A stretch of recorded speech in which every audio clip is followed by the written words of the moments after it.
لیکن دل کہتا ہے نہیں کھاؤ، حالانکہ نقصان اس سے کس کو ہوگا؟ خود دل کو ہوگا. تو اس لیے جو لوگ فیصلے دل سے کرواتے ہیں تو وہ نہ دنیا میں کامیاب ہوتے ہیں اور نہ آخرت میں.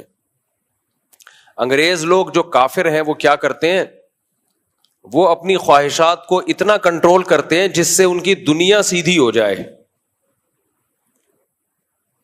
آخرت کے معاملے میں وہ ایمان ہی نہیں رکھتے تو آخرت کی ان کو کوئی فکر ہے نہیں.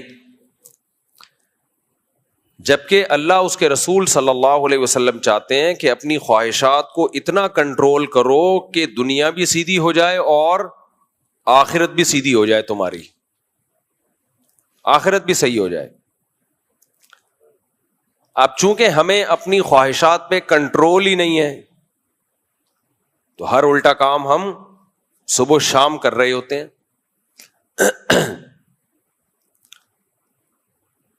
یہ جو غصے میں طلاقیں دیتے ہیں یہ کون لوگ ہیں؟ جنہیں اپنی خواہشات پہ کنٹرول نہیں ہے، غصے پہ کنٹرول نہیں ہے، بس جو دل چاہا کر لیا، بعد میں روتے پیٹتے ہیں، پھر مفتیوں کا دماغ خراب کرتے ہیں آ کے، پھر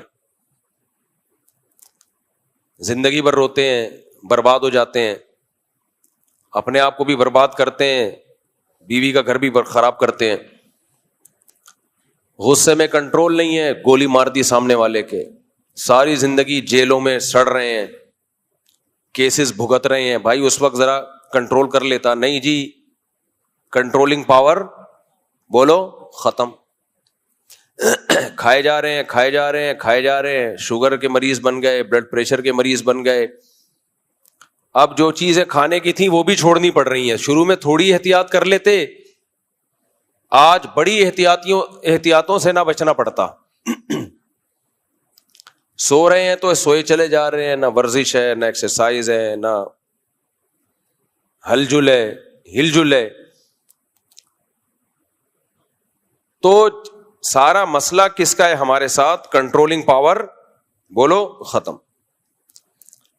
ایک ظلم تو ہم نے اپنی جانوں کے ساتھ یہ کیا ہے، یہ کنٹرولنگ پاور ہماری کیا ہے؟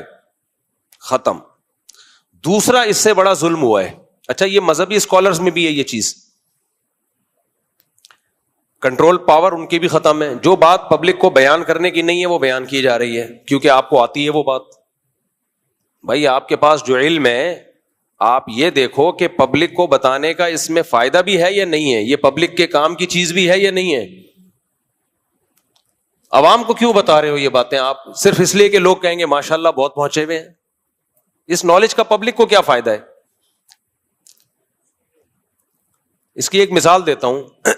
مغرب کی نماز میں سنت یہ ہے کہ قصار مفصل میں سے سورتوں کی تلاوت کی جائے، چھوٹی صورتیں. اذا زلزلت الارض زلزالها القارعۃ ما القارعۃ الم تر کیف فعل ربک باصحاب الفیل. سنت کیا ہے؟ مغرب کے فرضوں میں ان صورتوں میں سے تلاوت کی جائے. ہمارے مسجد میں دارالافتاء والارشاد میں مفتی رشید احمد صاحب کے دور میں قاری صاحب آئے، وہ مغرب کی نماز میں کبھی سورہ بقرہ سے تلاوت کر رہے ہیں، کبھی سورہ آل عمران سے. تو حضرت نے فرمایا بھائی جو سنت طریقہ ہے اس پر عمل کریں. اب مغرب میں پبلک بھی زیادہ ہوتی ہے، فجر میں پبلک کم ہوتی ہے. پھر حضرت نے جب بہت دفعہ سمجھایا، نے فرمایا قاری لوگ یہ کرتے ہیں مغرب کی نماز میں بڑی بڑی صورتوں میں سے پڑھتے ہیں یہ بتانے کے لیے کہ ہمیں یہاں سے بھی آتا ہے. سمجھ رہے ہیں؟ اگر وہ علم ترا پڑھ لیں گے تو پبلک کہے گی یہ تو ہم بھی پڑھ سکتے ہیں، اس میں آپ نے کون سا تیر مار دیا. اگر وہ مغرب کی نماز میں قل ہو اللہ احد پڑھ لیں گے تو پبلک کہے گی یہ تو ہمیں بھی آتی ہے. آپ وہاں سے پڑھیں جہاں سے پبلک کو نہیں آتا، تاکہ پبلک کو پتا چلے آپ بہت بڑے قاری ہیں. آپ نے مجھے دیکھا ہے میں مغرب کی نماز میں کیا پڑھتا ہوں رفیع بھائی؟ علم ترا، قل هو اللہ احد. مجھے کتنے سال ہو گئے یہاں؟ 20 سال یہی صورتیں پڑھ رہا ہوں. بہت کبھی ایسا ہوتا ہے کہ بیچ میں سے پڑھ لی، حالانکہ ہم حافظ قرآن ہے الحمدللہ. مغرب میں ہم یہ پڑھ رہے ہوتے ہیں الہاکم التکاثر ویل لکل ہمزۃ لمزہ لإلاف قریش القاریعۃ ما القاریعہ، یہ سے چل رہی ہوتی ہے. بھائی پوری سورت ایک پڑھ لو ایک رکعت میں, دوسری رکعت میں دوسری پوری سورت پڑھ لو. لیکن بعض قاری لوگ کیا کرتے ہیں کہ وہ بیچ بیچ میں سے مغرب سے, تاکہ پبلک کو پتا چلے کہ ہمیں یہاں سے بھی آتا ہے. ٹھیک ہے, پبلک کو پتا چل گیا, لیکن جو سنت تلاوت ہے وہ تو چھوٹ گئی نا. کبھی کبھار ٹھیک ہے, سنت تو ختم ہو گئی نا. فجر میں آپ پڑھیں طوال مفصل میں سے, تو ہر وہ چیز جو آپ کو آتی ہے تو یہ بتانے کی ضرورت نہیں ہے کہ مجھے یہ آتی ہے. یہ سارا مسئلہ یہاں سے خراب ہوا ہے. لوگ مجھے کہتے ہیں نا شادیاں کرتے رہتے ہو بیان میں, مفتی صاحب کے پاس کوئی علمی باتیں نہیں ہوتی, کوئی علمی صلاحیت نہیں ہے. میں عوام کے سامنے وہ بات کرتا ہوں جو عوام کے مینٹل لیول کی ہے, جس کی پبلک کو ضرورت ہے. باقی ہم علمی لحاظ سے کچھ آتا ہے یا نہیں آتا میں دعویٰ نہیں کرتا, لیکن ہمارے وہ لیکچر سنو جو مدرسوں میں ہوتے ہیں. جب مدرسوں میں ہم لیکچر دیتے ہیں, اصول فقہ کی کتابیں یا حدیث کی کتابیں یا تفسیر پڑھاتے ہیں, تو ہمارا اسٹائل کچھ اور ہوتا ہے, وہ یہ والا اسٹائل نہیں ہوتا جو ابھی ہے. سمجھتے ہیں کہ نہیں سمجھتے ہیں؟ اب جو باتیں مدرسوں کے طلبہ کے سامنے آنے کی ہیں وہ میں پبلک کے سامنے لاؤں, اور جو پبلک کے سامنے کی ہیں وہ طلبہ کے, تو یہ سارا کام الٹا ہو جائے گا. فرقے پیدا ہوں گے, نئے نئے تشویش پیدا ہوگی لوگوں میں. تو جو پبلک کے کرنے کے کام ہے, واعظین جتنے بھی دنیا میں گزرے ہیں وہ آسان باتیں کرتے ہیں لوگوں کے سامنے. زنا چھڑواؤ لوگوں سے, لوگوں کو نماز پہ لے کر آؤ, لوگوں کو زکوٰۃ پہ لے کر آؤ. یہ کام چھوڑ کے آپ بنو امیہ کے جھگڑے نمٹانے بیٹھ جاؤ سیاسی, تو اس سے امت میں کوئی خیر کا کام نہیں ہوگا. اس سے امت کیا ہوگی؟ بیکار چیزوں میں, لغو چیزوں میں لگ جائے گی. اور اس میں بھی آپ جو نالج لوگوں کے سامنے لا رہے وہ بھی غلط ہو, صحیح وہ بھی نہ ہو, پھر تو اور مسئلہ خراب ہو جائے گا. تو خیر, میں یہ عرض کر رہا تھا کہ کنٹرولنگ پاور کیا ہو گئی ہے؟ ختم. مذہبی لوگوں کی بھی کنٹرولنگ پاور ختم. مذہبی اسکالر جو ہوتے ہیں بہت سے, کہ ان میں برداشت ہی نہیں ہے. یہ بات عوام میں لانے کی ہے کہ نہیں لانے کی ہے, کیسے بیان کیا جائے برداشت سے. جب ایک دوسرے کے خلاف بولتے ہیں تو برداشت سے کنٹرول ختم ہو جاتا ہے. سامنے والے پہ رد کیسے کرنا ہے اس کے بھی تو کوئی آداب اور کوئی تمیز ہوتی ہے نا. تمیز مارکیٹ سے کیا ہے؟ شارٹ ہے. تو ایک ظلم تو یہ ہوا کہ ہماری سوسائٹی میں برداشت ختم ہے. دوسرا ظلم یہ ہوا کہ مذہب میں ان چیزوں کو داخل کیا گیا کہ جن چیزوں سے برداشت اور ختم ہوتی ہے, حالانکہ ان کا مذہب سے تعلق نہیں ہے. سمجھ میں آ رہی ہے بات؟ یعنی گویا کہ جو چیز برداشت پیدا کرنے کا ذریعہ تھی مذہب, اسی مذہب کا ایسا تصور پیش کیا گیا کہ عدم برداشت ایسا لگتا ہے کہ سب سے زیادہ مذہبی لوگوں میں ہے. نہیں آئی بات؟ یعنی مذہبی لوگوں کو دیکھ کے لگتا ہے کہ سب سے کم برداشت ان لوگوں میں ہے.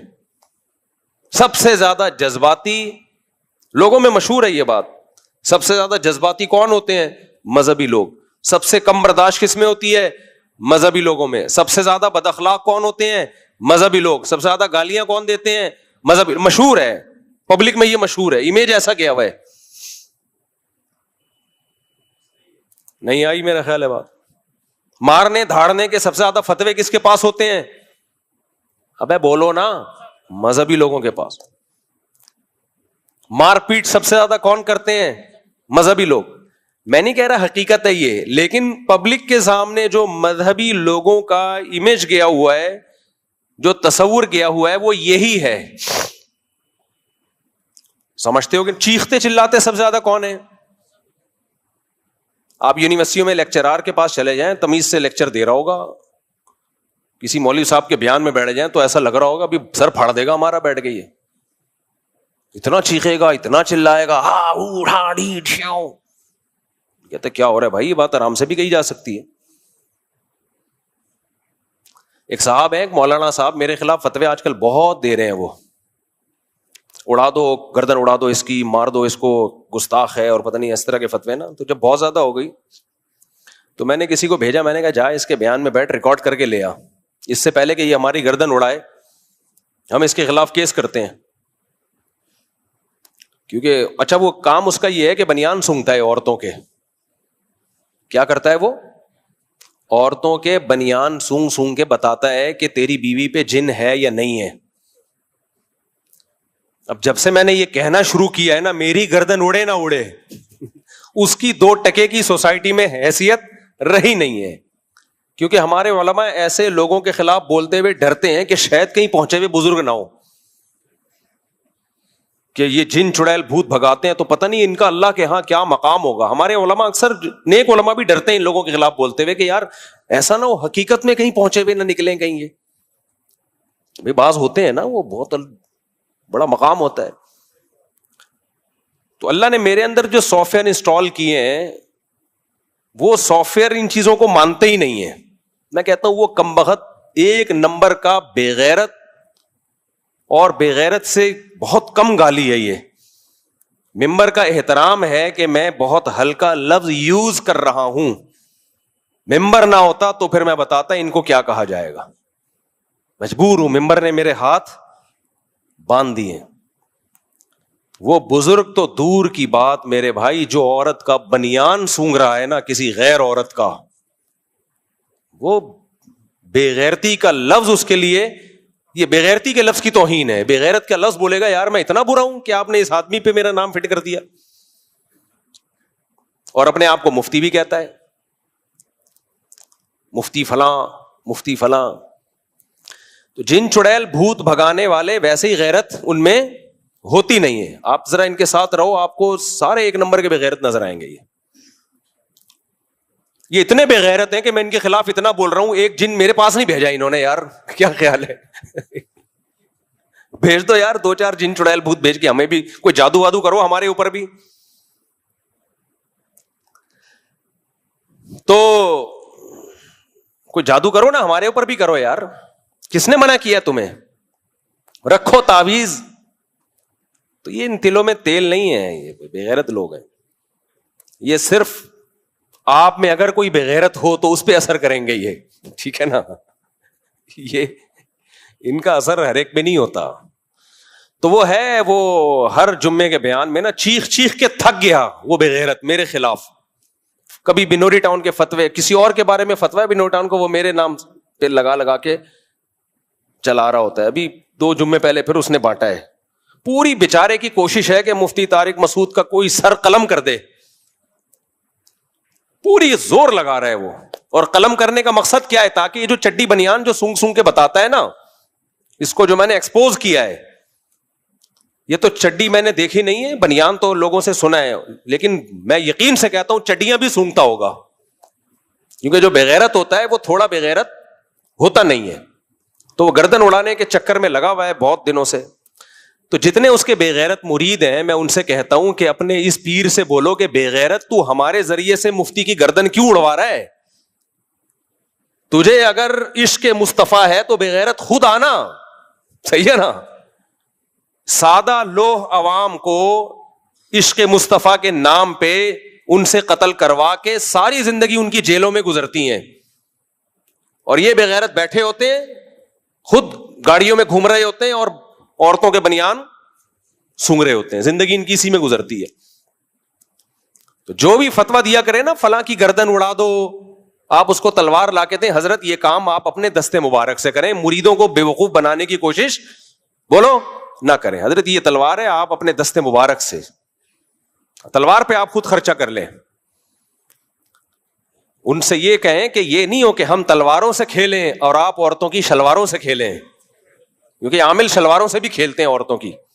یہ نہیں ہو سکتا کہ ہمیں تلواروں سے کھلواؤ, خود چڈی بنیان اور شلواروں سے کھیلو. جس پر خدا کی کوئی بہت بڑی پھٹکار ہوتی ہے نا وہ عامل بنتا ہے. بہت بڑا کوئی جرم ہوا ہوتا ہے اس سے, بہت بڑے کوئی کبیرہ گناہ کا ارتکاب کیا ہوتا ہے. یہ چھوٹے موٹے گناہوں پہ اللہ کی طرف سے ایسی سزا نہیں ملتی ہے. جس کو اللہ جن چڑیل بھوت بھگانے والا روحانی عامل بنا دینا. یقین کر لو اس سے ماضی میں کوئی چھوٹا گناہ نہیں ہوا, اتنا بڑا کبیرہ گناہ ہوا ہے کہ جس کی پھٹکار اس کے اوپر برسی ہے. کیونکہ یہ گناہ جو ہے نا, عامل بننے کا جرم, اس کی نسلیں بھگتتی ہیں اس کی سزائیں. وہ کبھی بھی لاجک کی بات تو کرے گا ہی نہیں. جہاں میاں بیوی کا جھگڑا ہوگا نمٹائے گا نہیں, جن چڑیل بھوت کے کھاتے میں ڈالے گا. عقل مند آدمی اینالائز کرتا ہے کہ اس میں غلطی کس کی ہے, اس کو جوڑنے کی کوشش کرو. جیسے قرآن نے حکم دیا کہ دونوں طرف سے خاندان کے افراد بیٹھے, دیکھیں غلطی کس کی ہے, صلح کی کوشش کریں. لیکن عامل کی پھٹکار وہ صلح کی کوشش کم, جن چڑیل بھوت کے مسائل میں الگ سے ڈال دے گا اس کو. کاروبار کا نقصان ہوگا, لاجک کی بات نہیں کرے گا کہ یار جو نقصان ہو رہا ہے اس کی تلافی کرو. وہ کس پہ ڈال دے گا؟ جن چڑیل بھوت پہ. تو ایسی پھٹکار. اور میں آپ کو بتاؤں یہ کون سے جرم ہوتے ہیں جس کی وجہ سے یہ عامل بنتے ہیں. کچھ گناہ تو میں جانتا ہوں جو ان سے ہوتے ہیں. ایک جرم ہوتا ہے علماء اور بزرگوں کو برا بلا کہنا. جس نے یہ جرم کیا ہوتا ہے اللہ اس کو عامل بنا دیتے ہیں کہ اب تجھ سے علم چھین لیا. مدرسوں میں کچھ طلبہ ایسے ہوتے ہیں جو اپنے ٹیچروں کی, استاذوں کی, بزرگوں کی بے ادبیاں, گستاخیاں کرتے ہیں. تو اللہ ان کو علم کی نعمت سے محروم کر کے کس پہ ڈال دیتا ہے؟ جن چڑیل بھوت بھگانے کے کام پہ ڈال دیتا ہے. جن طلبہ نے استاذوں کا احترام کیا ہوتا ہے ان سے اللہ علمی کام لیتا ہے, دین کی دعوت اور دین کی تبلیغ کا کام لیتا ہے. لیکن مدرسوں میں جن طلبہ نے بے ادبیاں, گستاخیاں کی ہوتی ہیں اپنے محسنین کے ساتھ, اپنے بڑے بزرگوں کے ساتھ, تو اللہ علم چھین کے اس کو کس میں ڈال دیتا ہے؟ روحانی ڈرامے بازیوں میں. دوسرا, یہ سزا ان طلبہ کو ملتی ہے جنہوں نے 8 سال مدرسوں میں گزارے, وقف کا مال کھایا, پڑھائی کو فوکس نہیں کیا. یہ بھی کم جرم ہے کیا؟ قوم کا سرمایہ آپ کے اوپر خرچ ہوا, آپ کو چاہیے تھا کہ آپ پڑھتے, صرف نحو میں مہارت حاصل کرتے, فقہ پڑھتے, قرآن کی تفسیر پڑھتے, عربی ادب میں دلچسپی لیتے. 8 سال مدرسے نے آپ پر احسان کیا, آپ کے ٹیچروں نے آپ کو پڑھایا, لیکن آپ کو ٹک ٹاک سے اور فیس بک سے فرصت نہیں ملتی تھی. اب 8 سال کے بعد دنیا کے تو رہے نہیں, کیونکہ جوانی کی بہترین زندگی جو علم حاصل کرنے میں لگانی تھی, جو دنیا حاصل کرنے میں لگانی تھی, وہ آپ نے مدرسے میں لگا دی, اور مدرسے میں بھی آپ نے علم حاصل نہیں کیا. نتیجہ کیا نکلا؟ نہ دین کے رہے نہ دنیا کے رہے.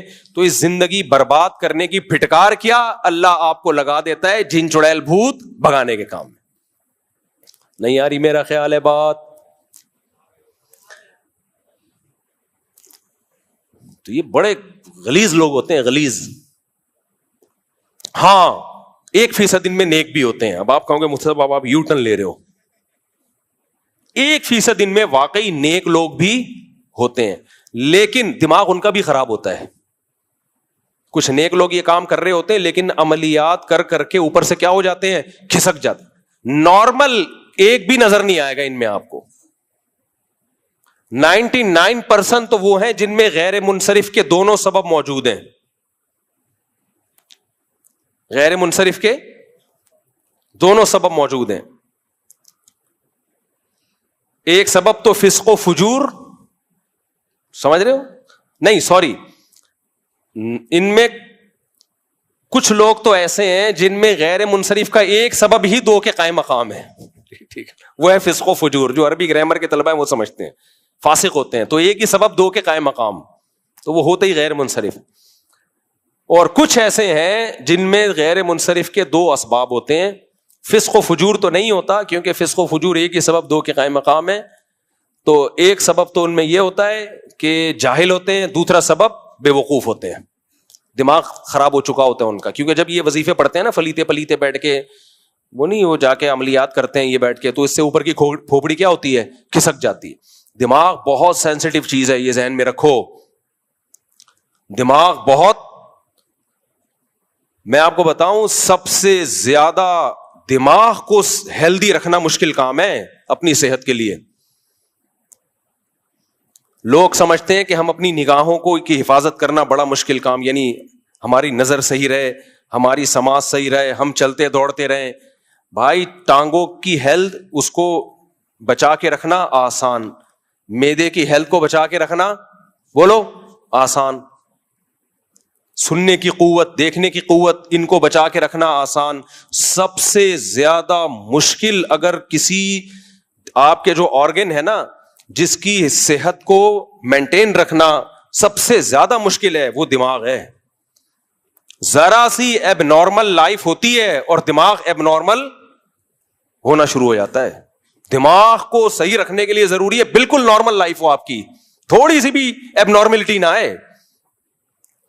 نہیں آئی میرا خیال ہے بات, یہ بہت اہم پوائنٹ ہے, اللہ کرے یہ کھوپڑی شریف میں اتر جائے. آج آپ کو پتا ہے نا کتنے زیادہ سائیکولوجسٹ سوسائٹی میں آ گئے ہیں, اور کتنے لوگ, کوئی تھوڑا سا کھسکا ہوا ہے, کوئی عجیب سا کھسکا ہوا ہے, کوئی بیٹھے بیٹھے اوٹ پٹانگ حرکتیں شروع کر دیتا ہے. یہ بیماریاں بہت ہو گئی ہیں. وجہ کیا ہے کہ نیچرل لائف اور نارمل لائف سے انسان ہٹ گیا ہے, دور ہو گیا ہے. تو سب سے مشکل چیز کیا ہے؟ دماغ کو ہیلدی رکھنا. دماغ کو ہیلدی رکھنے کے لیے 2 کام کرنے پڑتے ہیں. دیکھو, جب ہم کمپیوٹر کو یا اپنے موبائل کو صحیح رکھیں تو اس میں 2 چیزیں ہوتی ہیں کمپیوٹر میں, ہارڈ ویئر اور سافٹ ویئر. دونوں کو بچانا ضروری ہے نا. موبائل دھڑام سے نیچے گرا, اسی وقت اسکریچ آ گیا, 2 ٹکے کی ویلیو نہیں رہتی موبائل کی. آپ کے کیا خیال ہے بھائی؟ رہتی ہے ویلیو اس کی. تو دماغ کی ہیلتھ ایک ہارڈ ویئر ہے. بائک سے گرے بغیر ہیلمٹ کے, ہل گیا. میں نے دیکھا ایک صاحب بائک سے گرے بغیر ہیلمٹ کے, میں جا کے اٹھا رہا ہوں تو ہنس رہے ہیں کہہ کے, مار مار کے. میں نے کہا ہارڈ ویئر میں کیا ہو گیا ہے, ایشو ہو گیا. ہارڈ ویئر کیا ہو گیا بھائی؟ گڑبڑ ہو گئی. ہارڈ ویئر میں میموری لاس ہو گئی. ہارڈ ویئر کے لیے ضروری ہے کہ آپ پروٹین والی چیزیں کھائیں, نیند آپ کی پراپر ہو, یہ سب چیزیں ہیں نا. ایک ہے نیند کا تعلق سافٹ ویئر سے, ہارڈ ویئر سے نہیں. بادام کھائیں آپ, انڈے منڈے پھوڑ دیا کریں, زیادہ مت کھایا کریں, کم کھایا کریں. رمضان میں آدمی کا دماغ زیادہ اچھا ہوتا ہے, بلاکیج نہ ہو جائے کہیں بلڈ پریشر کی وجہ سے, برگ نہ پھٹ جائے. یہ سب, ان سب چیزوں کا تعلق کس سے ہے؟ ہارڈ ویئر سے. اس کو ہیلدی رکھنا آسان ہے, اس کو ہیلدی رکھنا آسان. جیسے کمپیوٹر کے ہارڈ ویئر کو ہیلدی رکھنا بہت آسان ہوتا ہے. موبائل کو گرنے سے بچاؤ بھائی, کور چڑھا دو, اگر گر بھی گیا تو بچ جائے گا. جیسے ہیلمٹ پہن لو, آپ گر بھی گئے تو دماغ کے ٹوٹنے کا چانس کم ہوتا ہے, کھوپڑی کے پھٹنے کا چانس کم ہوتا ہے. اللہ نے اتنی بڑا ناریل لگا دیا ہمارے سر پہ, جوڑ دیا کھوپڑی کی حفاظت کے لیے. لیکن جو دماغ کے اندر سافٹ ویئر ہے نا, اس میں وائرس بہت آتے ہیں, تو اس میں اینٹی وائرس بار بار چلانا پڑتا ہے. عاملوں کے وائرس بھرے ہوئے ہوتے ہیں کھوپڑی میں, کیونکہ یہ اینٹی وائرس نہیں چلاتے, بلکہ یہ باقاعدہ عملیات کر کر کے وائرس لاتے ہیں اپنے دماغ میں. تو جیسے کمپیوٹر میں کہ سافٹ ویئر میں وائرس بہت آتے ہیں, ان وائرس سے اپنے آپ کو بچانا بہت مشکل کام ہے. تو اسی طرح دماغ کا جو سافٹ ویئر ہے نا, اس کی حفاظت بہت مشکل کام ہے. وہ ٹینشن سے پاگل خراب ہوتا ہے. ایب نارملٹی والا کوئی بھی کام آپ دیکھو, اکثر دماغی بیماریاں بچپن میں پیدا ہوتی ہیں جو بڑے ہو کے ظاہر ہوتی ہیں. بچے اسٹریس کے ماحول میں اگر پلتے ہیں نا, ماں یا باپ میں سے کوئی ایک بھی بہت سخت ہے تو بچے کا دماغ ہمیشہ کے لیے خراب ہو جاتا ہے. اسکولوں کی جو ٹینشن ہے نا بچوں میں, ہر وقت امتحان امتحان امتحان, آگے بڑھنے کا شوق ہی ختم, بس نمبر لینے کا شوق ہوتا ہے. تو وہ اسٹریس ان کو کیا کرتی ہے, ان کے اندر جو, میں آپ کو اپنی بات بتاؤں, میں نے مدرسے میں جا کے پڑھا ہے, اسکولوں میں نہیں پڑھا. اسکول میں ہمیں یہ ہوتا تھا کہ امتحان میں نمبر اچھے لینے, رٹا لگاتے تھے ہم, کیونکہ ہم دیکھتے تھے جس بچے کے اسکول میں نمبر اچھے آئیں اس کی عزت ہوتی ہے, جس کے نمبر اچھے نہ آئیں اس کی بے عزتی ہوتی ہے. تو ہمیں اس سے کوئی سروکار نہیں ہوتا تھا کہ جو فزکس کیمسٹری ہم پڑھ رہے ہیں اس میں ہمیں کتنی مہارت ہو رہی ہے. میں تو پھر بھی اپنے طور پر کوئی دلچسپی لیتا تھا, جیسے فزکس کے اصول جب ہم پڑھتے تھے تو میں اپنی پریکٹیکل لائف میں اس کو اپلائی کرتا تھا.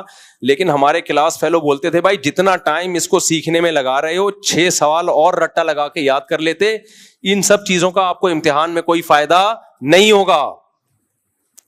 تو اس سے آدمی کی جو مینٹل گروتھ ہے وہ بڑھتی ہے یا کم ہوتی ہے؟ کم ہوتی ہے. سائنسدان وائنسدان ٹائپ کی چیزیں پیدا نہیں ہوتی پھر اس سے. جب ہم مدرسے میں گئے تو اللہ کا بڑا فضل ہوا مدرسے میں، جب میرے شروع کے جو 2 سال تھے نا، اس میں وہ روایتی طریقہ نہیں تھا ہمارے مدرسے میں جو عام طور پہ مدرسوں میں ہوتا ہے. اس میں یہ کہ یہ عربی گرامر ہے، یہ آپ نے پڑھنی ہے. تو میں خود پریکٹس کر کے اس کو، ٹیچر کی محنت اور خود پریکٹس کر کے بہت سیکھ کیا. اس میں دلچسپی تھی. خیر وہ ایک الگ ٹاپک ہے. تو بچپن میں بچے کے دماغ میں کوئی اسٹریس ہو، بلا وجہ کا روب ہو، تو اس میں کچھ سافٹ ویئر میں کیا ہوتا ہے دماغ میں خلل، وہ ٹھیک ہونا بڑا مشکل ہے. پھر وہ ساری زندگی اب نارمل ہی رہتا ہے بیچارہ، بڑھ ہی نہیں پاتا. غریبوں کے بچے زیادہ اچھے پل جاتے ہیں، میں نے دیکھا ہے. غریبوں کے بچے، ان کے پاس وسائل کم ہوتے ہیں. غریب کے بچے کے پاس وسائل زیادہ آ جائیں، وہ مالدار کے بچے سے آگے نکل جائے گا. مالداروں کے بچوں کی مینٹل گرو آج کل کم ہو رہی ہے. وجہ اس کی ہے کہ 1 2 ہوتے ہیں. کتنے ہوتے ہیں؟ 1 یا 2. اور ان پر ماں باپ کا دباؤ پڑھائی کا اتنا ہوتا ہے، کیونکہ ماں باپ نے یہ کہا ہوتا ہے کہ ہم نے پڑھ لکھ کے اتنا کمایا ہے تو ہمارا بچہ بھی پڑھے گا اور اتنا کمائے گا. اور پھر بچے کو کھیلنے کودنے کے لیے قریب العمر بہن بھائی نہیں ملتے. اس کے کزنوں کی تعداد، اس کے بہن بھائیوں کی تعداد کم ہوتی ہے. بچہ جب بچوں کے ساتھ رہتا ہے نا، بہت لائف کو انجوائے کرتا ہے. وہ بھاگتا ہے، دوڑتا ہے، درخت پہ چڑھ رہا ہے، کبھی بادام کے درخت پہ دھڑام سے گرا، چھوٹا بھائی، بڑا بھائی، منجلا بھائی، چھوٹی بہن، بڑی بہن، منجلی بہن اور کزنوں کی پوری فوج ہوتی ہے. ایسے کھیل کود کے جو بچے بڑے ہوتے ہیں وہ دنیا میں بڑے کام کرتے ہیں، بشرطے کہ ان کو وسائل بھی ملیں. اب غریب کے بچوں کے پاس وسائل کم ہوتے ہیں، اس لیے بڑے کام نہیں کر پاتے. مالداروں کے بچے تو ہم دیکھ رہے ہیں بیچارے برگر، کچھ کسی کا ڈھو کرو گر جاتے ہیں وہ. اور یہ مسائل باہر ملکوں میں زیادہ ہیں. بچوں کی جو بیماریاں ہیں نا دماغی، یہ ترقی یافتہ ملکوں میں زیادہ بیمار ہیں بچے، غریب ملکوں میں کم ہے. ابھی میں افریقہ تو 4تھا چکر لگا ہے میرا، 3 یا 4. بچوں کی فوج ہوتی ہے، سارے ہنستے کھیلتے اچھلتے کودتے، جب بھی کھڑے ہو کے ڈانس کرنا شروع کر دیں گے. وہ لگتا ہے ان بیچاروں کو کوئی ٹینشن ہی نہیں ہے. بیچارے غریب ہونے کی وجہ سے کہہ رہا ہوں میں، ایسا انجوائے کر رہے ہیں لائف کو. ان کی مائیں ان کو ایک سوکھی روٹی کا ٹکڑا پکڑا دیتے ہیں، اسی کو کھا جاتے ہیں وہ خوشی خوشی. امیر کے بچے کی ٹینشنیں تو دیکھو. وہ میرا کلپ بڑا مشہور ہوا تھا نا، مائیں صبح صبح منتیں مان کے بیٹھی ہوئی ہوتی ہیں. بیٹا پاٹھا کھاؤ گے؟ پاٹھا نہیں، پاٹھا نہیں. ڈبل روٹی کھا لو؟ نہیں ڈبل روٹی نہیں. جام کھا لو؟ نہیں جام نہیں. شہد کھا لو؟ نہیں شہد نہیں، شہد تو کھاتا ہی نہیں. چاکلیٹ کھا لو؟ نہیں یہ بھی نہیں. کیا کھائے گا بھائی تو؟ ماں کو کھا جاتا ہے وہ ٹینشن میں. پھر ڈاکٹروں نے اتنا الو بنا دیا، اللہ بچا کے رکھے. بچے کو ایکچولی یہ کھلائیں تو پھر یہ کھلائیں تو بچے کو پھر اتنی پروٹین ہونے چاہیے بچوں کی ڈائٹ میں اتنے. بچے کو کچھ بھی نہیں کھلاؤ، بھوکا رکھو. بھوک میں وہ 2 نوالے کھائے گا نا چھین کے، دیکھو ٹھا کر کے اس کی باڈی کو لگتا ہے. مجھے یاد ہے ایک جگہ میں کہیں رہنے کے لیے گیا تو ہمارے کوئی ریلیٹیو تھے، ان کے پڑوس میں بہت غریب فیملی تھی. اچھا جو ہمارے ریلیٹیو تھے وہ کھاتے پیتے فیملی تھی. ان کے جتنے بچے تھے وہ سارے کمزور. میں دیکھتا تھا یار یہ پڑوسیوں کے ہاں تو بیچاروں کے روٹی نہیں ہوتی کھانے کی، بچے ان کے ماشاءاللہ سارے کیا ہیں، صرف روٹی کھاتے تھے، صرف روٹی. اور میں ان کے گھر منظر دیکھتا تھا کہ روٹی پک رہی ہوتی تھی نا، بچہ آتا تھا توے پہ ابھی پوری پکی نہیں، اٹھا کے بھاگ جاتا تھا، کھا رہا ہوتا تھا، اما کو دکھا رہا ہوتا تھا، اور اما چمٹا دکھا رہی ہوتی تھی اس کو. سمجھ رہے ہو؟ بغیر سالن کے روٹی. اور ایسے پاورفل بنے ہیں، ایسے پاورفل. تو زیادہ ڈاکٹروں کو بھی لفٹ نہیں کرایا کرو. اگر پیسے ہیں تو کرا لو، نہیں ہے تو سب چلتا ہے. خیر ابھی کہاں سے کہاں میری بات چینج ہو رہی ہے، میں ابھی اصل ٹاپک کی طرف آتا ہوں. تو میں یہ کر رہا تھا کہ مذہب جو برداشت سکھاتا تھا وہی کیا سکھا رہا ہے. مذہبی لوگ عام طور پر، لوگوں میں مشہور ہے یہ بات کہ مذہبی لوگوں میں برداشت کم ہوتی ہے. تو بھائی یا تو یہ مذہب کا قصور ہے، تبھی بہت سے لوگ یہ منظر دیکھ کے ملحد ہو گئے، ایتھیسٹ ہو گئے. کیا سب سے زیادہ عدم برداشت تو ہمیں مذہبی لوگوں میں نظر آتی ہے، حالانکہ انہوں نے اوریجنل مذہبی لوگ دیکھے ہوتے نہیں ہیں. اصل وجہ یہ ہے. تو اب نظر اگر ہمیں آ رہا ہے کہ مذہبی لوگوں میں برداشت کم ہے، امیج یہی بنا ہوا ہے دنیا کے سامنے، تو یا تو میرے بھائی یہ مذہب کا قصور ہے کہ مذہب پروڈکٹ ایسی تیار کر رہا ہے جن میں برداشت نہیں ہے. تو اگر خدا نخواستہ یہ مذہب کا قصور ہے تو اس کا مطلب پھر ہم صحیح مذہب کو فالو نہیں کرتے، پھر تو ہمیں مذہب چھوڑ دینا چاہیے. لیکن حقیقت یہ ہے کہ یہ مذہب کا قصور نہیں ہے، مذہب کو ریپریزنٹ کرنے والے، مذہب کو ایکسپلین کرنے والے وہ غلط ایکسپلین کر رہے ہیں. کیسے؟ اب میں آپ کو بتاتا ہوں. دیکھو، اگر کسی مذہب کے پہ چلنے والوں میں آپ کو موٹاپا بہت نظر آ رہا ہے، سارے گول گول ہی ہیں اس مذہب کے فالوورز. دوبارہ سے جب بہت بہترین مثال ہوتی ہے تو میں ایک گیئر لگانے کے بعد نیوٹرل کر کے گاڑی کو دوبارہ سپیڈ میں لے کر آتا ہوں، ریورس دوبارہ سے نا. روڈ بہت زبردست ہے تو اب گاڑی کو نیوٹرل کر کے بریک لگاؤ، دوبارہ گیئر میں ڈال کے گاڑی چلاؤ. تو میں مثال کو دوبارہ سے دیکھو. مجھے ایک بات بتاؤ، فرض کرو کوئی مذہب ہے جس کا کوئی بھی نام ہے، اسلام کی بات نہیں کر رہا، کوئی بھی ایک مذہب ہے، اس مذہب کا نام ہم اے بی سی رکھ دیتے ہیں. اس مذہب کا کیا نام ہے؟ اے بی سی. دنیا میں ایک مذہب ہے جس کا نام کیا ہے؟ اے بی سی. اس مذہب کے ماننے والوں کا دعویٰ ہے کہ ہمارا مذہب ہی برحق مذہب ہے، انسانیت کی نجات ہی اسی مذہب میں ہے، اور یہی مذہب برحق مذہب ہے. اس مذہب پہ چلو گے تو دنیا نجات پائے گی، دنیا کامیاب ہوگی. تو لیکن اس مذہب پہ جتنے بھی چلنے والے لوگ ہیں ان سب میں ایک چیز ہمیں کامن نظر آتی ہے کہ سب گول مٹول، بڑی بڑی توندیں، اور رائٹ اور لیفٹ دونوں کولے، اور توند کا سائز برابر، سارے ہی سب گول گول موٹے موٹے، 150-200 کلو سے کسی کا وزن کم نہیں. 2-4 ہوتے، 5-6 ہوتے، ہم کہتے ہیں یار یہ تو قدرت کی طرف سے ہو جاتا ہے نا. بھائی بہت لوگ ایسے ہم نے دیکھے ہیں جو بہت تھوڑا کھاتے ہیں لیکن وزن ان کا بہت زیادہ ہے. یہ اسٹرکچر ہی ان کا قدرت کی طرف سے. صحابہ میں بھی ایسے تھے، تابعین میں بھی ایسے تھے، بڑے بڑے بزرگوں میں آج بھی ہم نے دیکھا ہے. حضرت حاجی عبد الوہاب صاحب تبلیغ جماعت کے امیر تھے، میرا خیال ہے 24 گھنٹے میں ایک ٹائم 4 نوالے کھاتے ہوں گے وہ، لیکن جسم بھاری تھا. یہ تو قدرت کی طرف سے. چند لوگ تو ہو سکتے ہیں، لیکن اس مذہب کے جتنے ماننے والے ہیں سارے کیا ہیں؟ لمبائی اور چوڑائی کیا ہے؟ برابر. لیٹ جائیں تو پتہ نہیں چلے کہ کھڑے ہوئے ہیں یا اگر چادر ڈال دیں ان کے اوپر. بہت مختلف طریقوں سے اس بات کو ایکسپلین کیا جا سکتا ہے، میں زیادہ مثالیں نہیں دے رہا آپ کو. سارے ہی اگر موٹے موٹے ہیں، سارے ہی موٹے موٹے، تو اس سے پہلا امیج جو دنیا کے سامنے جائے گا وہ یہ جائے گا کہ اس مذہب میں باقی تعلیمات کا تو ہمیں نہیں پتا، اخلاقیات میں کیا معاملہ ہے، لیکن یہ مذہب میں کھانا پینا بہت زیادہ یہ فرض ہے. کیونکہ سارے ہی مذہب کے ماننے والے کیا ہیں؟ گول. تو اس کی علامت ہوئی نا کہ یہ مذہب زیادہ کھانے پینے کی ترغیب بہت زیادہ دیتا ہے. نماز کی طرح فرض ہے اس میں، ورنہ 2-4 تو پتلے ہوتے نا. کیا خیال ہے بھائی؟ سمجھ میں آ رہی ہے بات کہ نہیں آ رہی؟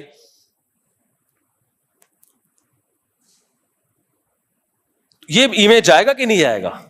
اب مسئلہ کیا ہو گیا ہے، آپ سمجھ گئے ہوں گے میں کیا کہنا چاہ رہا ہوں. ہمارے یہاں بھی ایسا ہی ہے.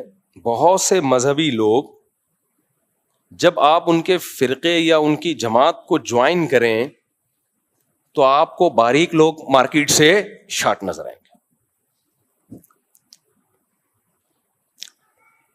اور اگر کوئی دبلا نظر بھی آئے گا تو وہ ایسا ہی ہے جیسے بعض کم کھانے والے موٹے ہوتے ہیں، بعض بہت کھانے والے بھی اتفاق سے کیا ہوتے ہیں؟ پتلے ہوتے ہیں. وہ اتفاق سے قدرت نے ایک معجزہ دکھایا ہے کہ 6 دیگے کھا جاتا ہے، لیکن پھر بھی کیا ہے؟ میں نے ایسے لوگ بھی دیکھے ہیں باریک باریک، صبح و شام کھاتے رہتے ہیں پھر بھی باریک ہوتے ہیں. تو یہ قدرت کا ایک شاہکار ہوتے ہیں وہ. لیکن 99% آپ کو کیا نظر آ رہے ہیں؟ گول. تو اس کا مطلب کیا ہوا بھائی؟ اس مذہب میں کھانے پینے کی تعلیمات بہت زیادہ ہے. آج مسئلہ یہ ہے کہ اسلام کا جو امیج دنیا کے سامنے جا رہا ہے مذہبی لوگوں کا جو امیج دنیا کے سامنے جا رہا ہے وہ یہ جا رہا ہے کہ یہ لوگ کھاتے بہت زیادہ ہیں. سمجھ میں آ رہی ہے بات؟ اب مجھے ایک بات بتاؤ, برداشت زیادہ کھانے کو بولتے ہیں یا کم کھانے کو بولتے ہیں؟ زیادہ کھانا یہ برداشت کی بات ہے یا کم کھانا؟ کم کھانا. کھانا کوئی کمال نہیں ہے میرے بھائی, سب کا دل چاہتا ہے پھوڑتے پھاڑتے رہیں. دسترخوان پہ ہاتھ روک لینا یہ کیا ہے؟ کمال. تو تقویٰ زیادہ کھانا ہے یا کھانے سے اجتناب کرنا ہے؟ کھانے سے اجتناب کرنا. تو اگر قرآن کہہ رہا ہے کہ ہم نے تم پہ روزے فرض کیے تاکہ تمہارے اندر تقویٰ پیدا ہو, تو اس تقوی کے مفہوم میں ایک چیز یہ بھی داخل ہے تاکہ کم کھانے کی عادت پڑے, دسترخوان پہ ہاتھ روکنا سیکھو. تو اس سے بھی پتا چلا کہ مذہبی لوگ اگر آپ کو گول مٹول سے نظر آ رہے ہیں تو یہ مذہب کا قصور نہیں ہے, یہ مذہب کو غلط ایکسپلین کیا گیا ہے. اگر مذہب کا قصور ہوتا تو مذہب رمضان کے روزے فرض نہ کرتا بلکہ حکم دیتا کہ اے ایمان والو تم پہ رمضان کے روزے نہیں, رمضان میں 4 گنا زیادہ کھانا فرض کیا گیا ہے تاکہ تم سارے کیا ہو جاؤ, پرکار کی طرح گول مٹول ہو جاؤ, کیونکہ اللہ کو دبلے پتلے مسلمان پسند نہیں ہے. اور بخاری کی یہ حدیث نہ ہوتی جس میں نبی صلی اللہ علیہ وسلم نے فرمایا کہ سب سے بہتر میرا زمانہ پھر میرے بعد والا, اس کے بعد جھوٹ بھی پھیلے گا اور موٹاپا بھی پھیلے گا, بلکہ حدیث میں یوں ہوتا کہ سب سے بہتر میرا زمانہ پھر اس کے بعد والا زمانہ, اس کے بعد جھوٹ پھیلے گا اور لوگ پتلے ہونا شروع ہو جائیں گے. سمجھ میں آ رہی ہے بات؟ تو اس سے پتا چلتا ہے میرے بھائی کہ اسلام میں کھانا پینا نہیں ہے, اسلام میں کھانے پینے سے اجتناب کرنا ہے.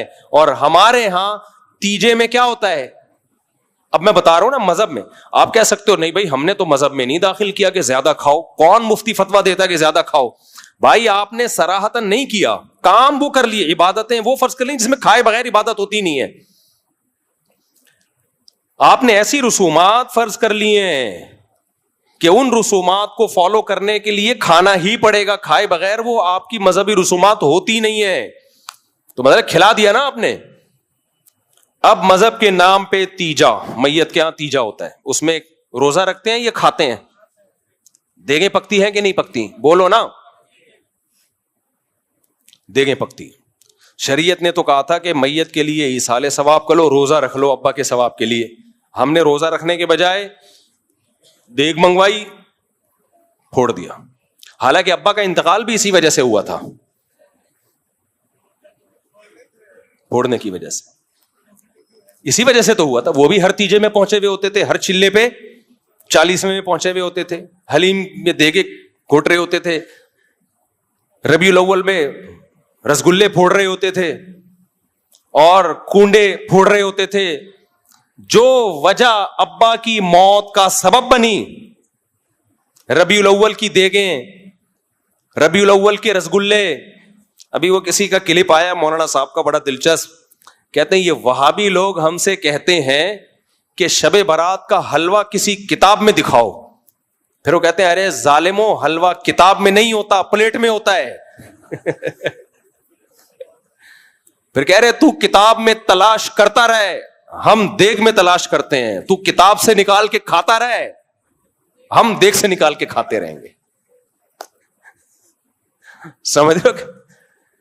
وہ کہہ رہے وہابیو, حلوہ کتابوں میں, ہم کہتے ہیں نا شب برات کا حلوہ کسی کتاب میں دکھاؤ, تو کہہ رہے کتاب میں تھوڑی, حلوہ تو دیگچی میں ہوگا. شب برات کا حلوہ الگ, سمجھ رہے ہو؟ شب برات کا حلوہ الگ, پھر 11ویں کے حلوے الگ, 12ویں کے الگ, فلانے کے الگ, ڈمکانے کے الگ, پھر داتا دربار کی دیگیں الگ.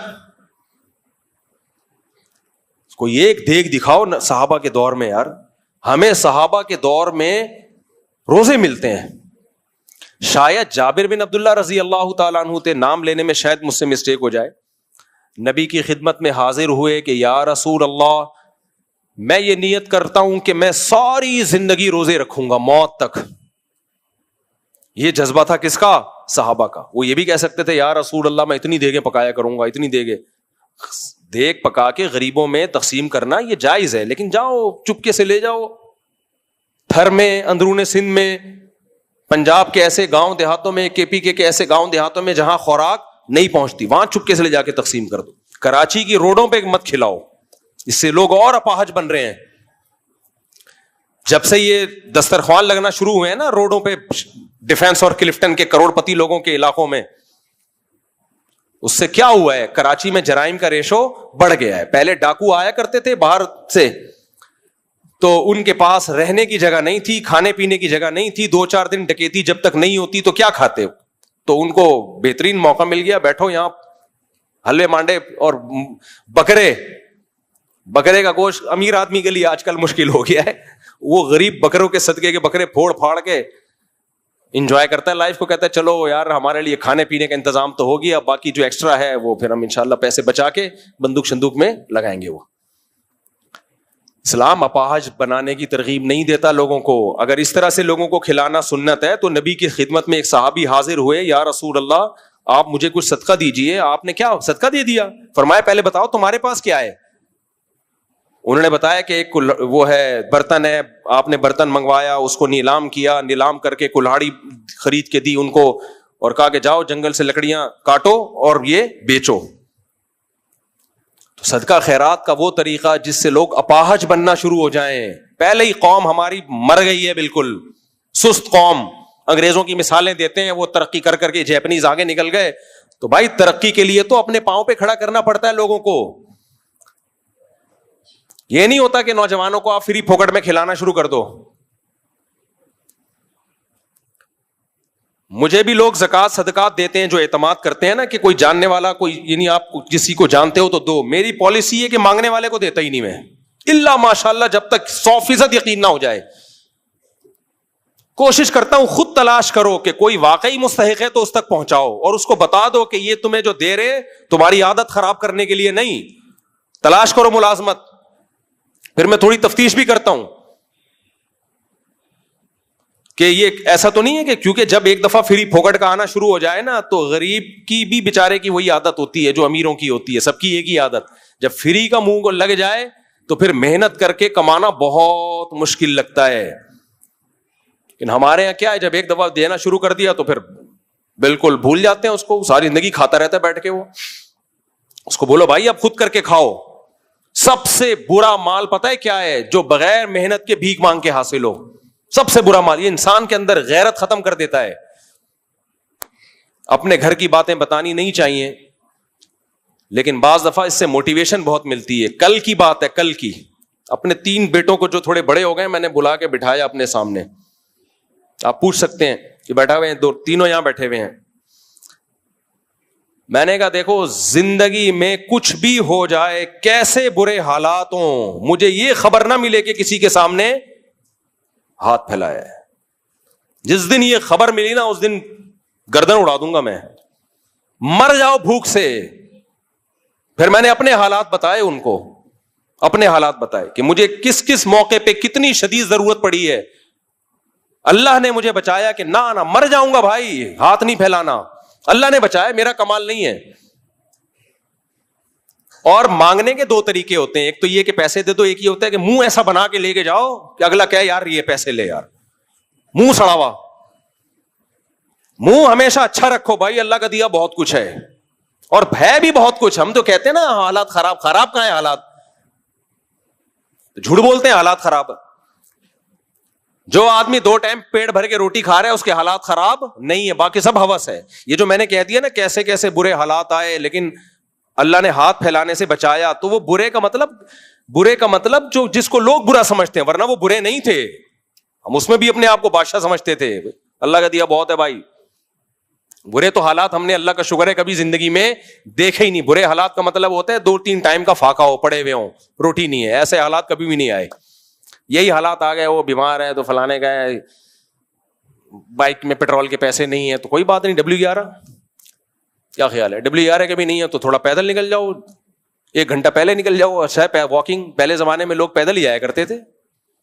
کیا خیال ہے, 2 گھنٹے کی واک ہو جائے گی.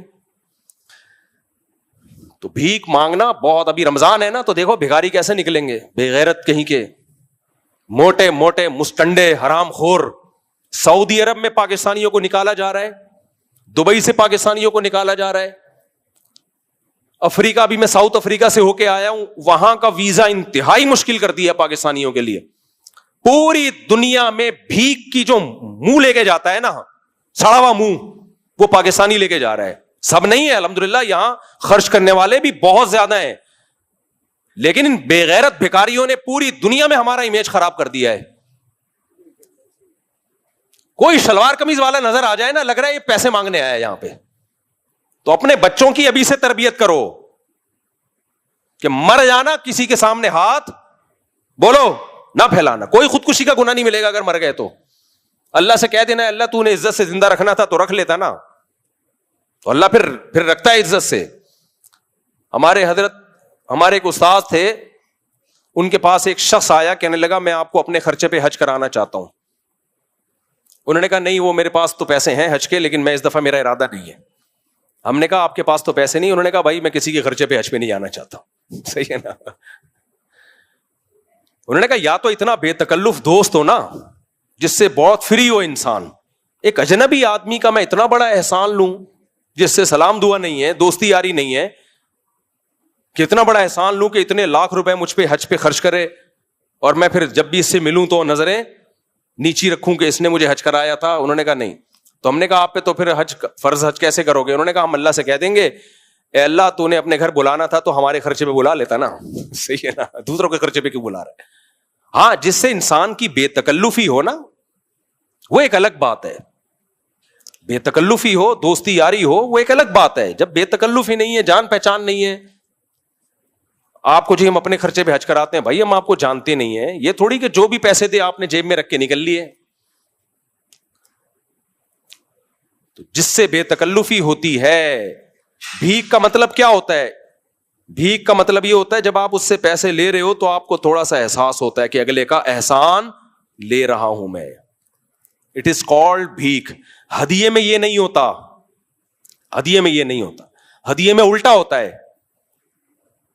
جب کوئی گفٹ دے رہا ہوتا ہے تو لینے والے کا احسان ہوتا ہے کہ آپ ہمیں گفٹ دے رہے ہیں, آپ نے ایکسپٹ کر لیا, آپ کے بڑا شکریہ. مجھے کتنی آفریں حجوں کی آئی ہیں, عمروں کی آئی ہیں, میں نے زندگی میں صرف 2 حج کیے ہیں. آپ کا کیا خیال ہے مجھے ہر سال آفر نہیں آتی ہوگی؟ نہیں آئی میرا خیال ہے بات. میں مشہور تو 2014 سے ہوں اور بہت سارے لوگوں سے تعلقات تو 2006 سے ہیں. تو میں ہر سال حج پہ جا سکتا ہوں دوسروں کے خرچوں پہ, لیکن میں نے زندگی میں صرف کتنے حج کیے ہیں؟ 2 حج کیے ہیں. اور حالانکہ آفر ہر سال کی ہے. پہلا حج میں نے کیا وہ تو جامع رشید نے کرایا, اور وہ بڑے مخلص لوگ تھے. اس وقت تو میری جیب میں دیلا نہیں ہوتا تھا, تو ہمارے بڑے تھے, ان سے تو خدمت لینا یہ تو بڑے ماں باپ کا تو احسان نہیں ہوتا نا. ماں باپ تو جو کر رہے ہیں وہ تو احسان تو ہے, لیکن یہ کہ وہ احسان لینا تو فخر کی چیز ہے نا. دوسرا حج جو میں نے کیا تو بیچ میں بہت لوگوں کی آفریں آئیں حج کے لیے. ایک چیز تو یہ تھی بھائی میں آپ کو جانتا نہیں ہوں, بے تکلفی نہیں ہے, میں کیوں آپ کا احسان لوں. دوسری چیز یہ کمرشلائز یوز. حج کی جو بڑی بڑی ایجنسیاں ہیں وہ مشہور لوگوں کو لے کے جاتی ہیں کہ آپ کو ہم فری میں لے کے جائیں گے, لیکن آپ نے ہمیں پروموٹ کرنا ہے. جانے والے جاتے ہیں, مجھے ان پہ کوئی اعتراض نہیں ہے. میں نے کہا بھائی میں کمرشل یوز نہیں ہوگا. بھائی یہ کوئی ناجائز ہے؟ بھائی ناجائز نہیں ہے, یہ علماء کے وقار کے خلاف ہے کہ اللہ کا رسول کا نام دنیا میں بیان کر کے آپ نے اپنے آپ کو مشہور کیا, اب آپ اس شہرت کا منجن بیچنا شروع کر دیں. سمجھ رہے ہو کہ نہیں سمجھ رہے؟ جو لوگ مجھے ہوٹلوں کے افتتاح کے لیے بلاتے ہیں سب فری پھوکٹ کے ہوتے ہیں, ورنہ مشہور آدمی کہیں ریبن کاٹنے جائے نا تو کئی لاکھ روپے اس کا ہدیہ ہوتا ہے. سمجھ رہے ہو؟ اور اگر مجھے کوئی کہہ دینا کہ آپ ہمارے ہوٹل کا افتتاح کرنے کے لیے آئے 25 لاکھ روپے آپ کو ملیں گے, اس کا مطلب قیامت تک کے لیے اس نے افتتاح کرنے پر پابندی لگا دی. اب میں نہیں کہوں گا, اس لیے کہ ہمارے حضرت فرمایا کرتے تھے کہ پیسہ کمانے کا ناجائز طریقہ بھی اختیار نہ کرو, نامناسب طریقہ بھی اختیار نہ کرو. یہ ناجائز تو نہیں ہے لیکن نامناسب ہے, علماء کے وقار کے خلاف ہے یہ کہ آپ کسی کے جنرل اسٹور پہ جا رہے ہیں, وہاں سے 2 کھجوریں کھا رہے ہیں. وہ جدہ میں ہمارے ایک دوست ہیں, ان کا بہت زبردست جنرل اسٹور ہے, بڑے کروڑ پتی آدمی ہیں وہ. تو انہوں نے بتایا کہ بالی ووڈ کے ایکٹر آتے ہیں ہمارے یہاں, 1 کھجور کھانے کے اتنے لاکھ روپے لیتے ہیں. سمجھ رہے ہو؟ بالی ووڈ کے ایکٹر آئیں گے, مشہور ہماری شاپ میں آئیں گے, ڈبے سے 1 کھجور نکالیں گے, کھائیں گے اور ویڈیو بنائیں گے. ہم اس 1 کھجور کے ہم انہیں لاکھوں روپے دیتے ہیں. میں نے کہا یہ تو بڑا نقصان ہے. کہتے ہیں نقصان نہیں ہے, وہ لاکھوں ہمیں ریٹرن ہوتے ہیں کروڑوں کی شکل میں. کھجور ہماری ہی بکتی ہے. پھر سمجھتے ہو گے نہیں سمجھتے؟ تو میں بھی ایسا کر سکتا ہوں کہ 2 کھجوریں میں کھا لوں اور میں یہ بول دوں کہ آپ کھجوریں کس سے خریدا کرو؟ ان سے. میری تو زندگی بھر کی کھجوریں فری, اور اس کا بیڑا غرق, کیونکہ 4 گھر اور 19.25 کی کھجوریں. بہت آپ کے سمجھ سے بالا تر ہیں. اب بچے ہو آپ, سوری میں معذرت چاہتا ہوں, میں نے آپ لوگوں سے ایسی باتیں کی جو آپ کے مینٹل لیول سے, اب 1 2 بچوں کے ساتھ یہ باتیں سمجھ میں نہیں آئیں گی. 1 بیوی 2 بچوں کے ساتھ یہ باتیں, ایک بیان صرف بالغوں کے لیے رکھوں گا میں. اصل میں بہت آگے چلا جاتا ہوں میں آپ کے مینٹل لیول سے. جب زیادہ آگے کی باتیں ہوتی ہیں نا تو پھر سمجھ سے بالا تر ہو جاتی ہے. 19.25 کا مطلب یہ سمجھیں گے ہی نہیں. ایک جگہ میں نے کہیں بیان میں کہا 19.25, تو نیچے کسی نے کمنٹس میں تھوڑے دن پہلے تو 16.5 تھے. کچھ تھوڑے دن پہلے تو 16.5 تھے, یہ 2-3 سال میں 19.25 کیسے ہو گئے؟ تو وہی بات ہے, نابالغ لوگوں کی سمجھ میں یہ باتیں 1 بیوی 1 2 نہیں آئیں گے سمجھ میں. جب زیادہ بیویاں ہوں تو پھر بولیں گے 16.5 سے 3 سال میں صرف 19.25. پھر یہ جس دن یہ ذہن بن گیا نا, میں سمجھوں گا آپ کی سمجھ میں میرا بیان آنے لگا ہے. جس دن یہ ذہن بن گیا کہ یار چند سال پہلے 16.5 اور 3-4 سال کے بعد صرف 19.25, تو یہ جب یہ سوچ بن گئی آپ کی, تو میں بولوں گا اب الحمدللہ آپ جو میں ذہن بنانا چاہتا ہوں وہ ذہن الحمدللہ بن گیا ہے. لیکن ابھی بھی زیادہ تر لوگوں کی سمجھ میں نہیں آ رہا ہے کہ کیا کہ خیر چھوڑو, نہیں آئے سمجھ میں, قیامت کے دن سمجھ میں آ جائے گا انشاءاللہ. اچھا, ہم جلدی سے بات کو سمیٹ کے ختم کرتے ہیں. تو بات یہ چل رہی تھی کہ ہاں, تو میں یہ عرض کر رہا تھا کہ یہ جو ہاتھ پھیلانا ہے نا, یہ بہت بری عادت ہے, بہت بری. اللہ کی عادت ہے, جس نے 1 دفعہ ہاتھ یوں کیا گیا ہمیشہ کے لیے. تو اپنے بچوں کو کل میں نے بٹھا کے, تھوڑے تھوڑے سمجھدار ہو رہے ہیں نا, پر نکلنا شروع ہو رہے ہیں, یہ کام نہیں کرنا بھائی, یہ کام نہیں کرنا.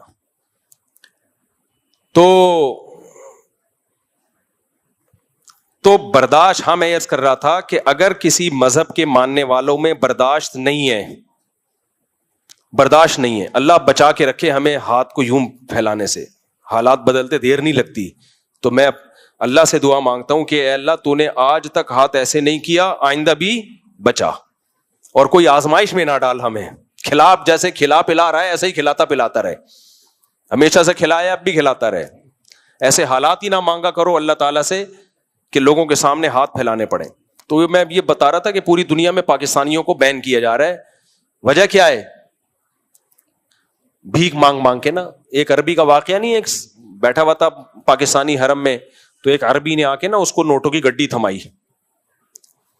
تو وہ پاکستانی غیرت مند تھا, اس نے بولا بھائی میں کیوں مجھے پیسے دے رہا ہے, بے غیرت ہوتا تو رکھ کے نکل لیتا. چھوڑو یار کیا کرنا ہے. تو غیرت مند پاکستانی تھا, اس نے عربی کو بولا بھائی کیوں دے رہے ہو مجھے؟ اس عربی نے بولا زکات زکات. تو اس نے بولا میں زکات کا مستحق نہیں ہوں. پاکستانیوں میں جو سخی لوگ ہیں, بڑے خاندانی, مسجد نبوی میں آپ رمضان میں دسترخوان دیکھو, نام بھی پتہ نہیں ہوتا, بس اتنا پتا ہوتا ہے کسی پاکستانی کا دسترخوان ہے یہ. تو ایسے غیرت مند بنو بھائی, تمہاری ملک کا نام دنیا میں روشن ہوگا. تو وہ کیا ہے کہ اس پاکستانی کو آگے دیے, تو پاکستانی نے واپس کر دیے. ریال کی گڈی ویسے بھی بڑی زبردست گڈی ہوتی ہے, تو واپس کر دی. اس عربی نے بولا زکات رکھو. اس نے بولا بھائی میں غریب نہیں ہوں. اس نے کہا کہ نہیں رکھو رکھو رکھو. بولا بھائی میں غریب نہیں ہوں, میں زکات کیوں لوں یار, تیری زکات ادا نہیں ہوگی. اس نے کہا نہیں رکھو رکھو, زکات ہے زکات ہے. شلوار قمیض سے اس عربی نے پہچانا کہ یہ پاکستانی ہے. تو جو دیکھنے والا اس واقعے کو تھا اس نے مجھے بتایا کہ جب پاکستانی نے بار بار کہا نا کہ میں غریب نہیں ہوں تو مجھے کیوں دے رہا ہے, تو اس عربی نے بولا کلو پاکستانی غریب مسکین. غریب کو مسکین کہتے ہیں عربی میں. کلو پاکستانی مسکین, تیرے غریب ہونے کے لیے اتنا کافی ہے کہ تو پاکستانی ہے, رکھ. تو یہ پاکستانیوں کا دنیا میں ایک تصور ہے, اور یہ الحمدللہ کچھ ہمارے حکمرانوں نے بنایا, کھا کھا کے ملک کو الحمدللہ کنگال کر دیا. اور کچھ ہمارے پاکستانی بھائی ہیں جو دنیا میں جہاں بھی, مذہبی لوگوں میں تو بہت ہے, میں نے تو امریکہ کینیڈا کے واقعات بتائے آپ کو, اپنے میرے ساتھ جو کچھ ہوا ہے پتہ ہی نہیں چلتا یہ کمبخت بلا کیوں رہا ہے. مخلص لوگ بھی ہیں اس میں. تو اسلام آپ کو برداشت سکھاتا ہے. برداشت میں یہ کہ لوگوں کے سامنے ہاتھ نہ پھیلاؤ, دینا سیکھو, لینا نہ سیکھو. اسی برداشت میں ہے کم کھانا. جبکہ ہم نے مذہب کو تبدیل کر دیا, مذہبی لوگ آپ کو لڈو کھانے والے, حلوے مانڈے کھانے والے, رسگلے کھانے والے اتنے ملیں گے کہ اب اگر کوئی مولوی بیچارہ میٹھا نہیں کھاتا لوگ حیران ہوتے ہیں, یار آپ کیسے مولانا صاحب ہو, آپ رسگلہ نہیں کھا رہے. لوگ حیران ہوتے ہیں, بھائی یہ مولانا صاحب ہیں یہ میٹھا ہی نہیں کھا رہے, یہ مولانا صاحب ہیں یہ بکرا نہیں کھا رہے. تو یہ عجیب سا ہو گیا ہے. تو یہ ان لوگوں کا قصور ہے جنہوں نے مذہب کو غلط رخ بنا کے پیش کیا ہے. تو اللہ تعالی ہمیں انسان کا بچہ بنانے کے لیے کہ تمہاری کنٹرولنگ پاور بڑھے, تمہیں اپنے آپ پہ کنٹرول کرنا آئے, تو رمضان میں ایک پریکٹس کرائی جاتی ہے کہ کمبختو کچھ کھانے پہ ہاتھ روکنا سیکھو. لیکن ہم سے بڑا ڈھیٹ اس کائنات میں کوئی پیدا نہیں ہوا. آپ رمضان سے پہلے اپنا وزن کرو اور چاند نظر آنے کے بعد آپ اپنا وزن کرو. آپ اگر رمضان سے پہلے 70 کلو کے تھے تو چاند رات کو 170 کلو کے ہو چکے ہو گئے. آپ سمجھ آ رہی ہے؟ چاند رات کو کتنے ہو چکے ہو گئے؟ 170 کے. کیونکہ جو کیفیت اس وقت چل رہی ہوتی ہے نا ہماری افطاری میں, دسترخوان ہمارے شر سے بچ جائے,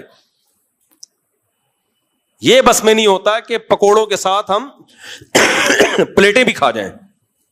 میں نے خود رول سموسوں پہ ایک گھر میں لڑائی دیکھی ہے, اچھے خاصے کھاتے پیتے لوگ. آپ کو کیا پتا کس کا تذکرہ ہو رہا ہے؟ شور شرابہ ہوا افطاری کے ٹائم پہ, مار کٹائی ہو رہی ہے. ابے ہوا کیا ہے؟ رول کم پڑ گئے تھے. تو مجھے پتا چلا کہ رول کا بہت بڑا رول ہے سولو صفائی میں.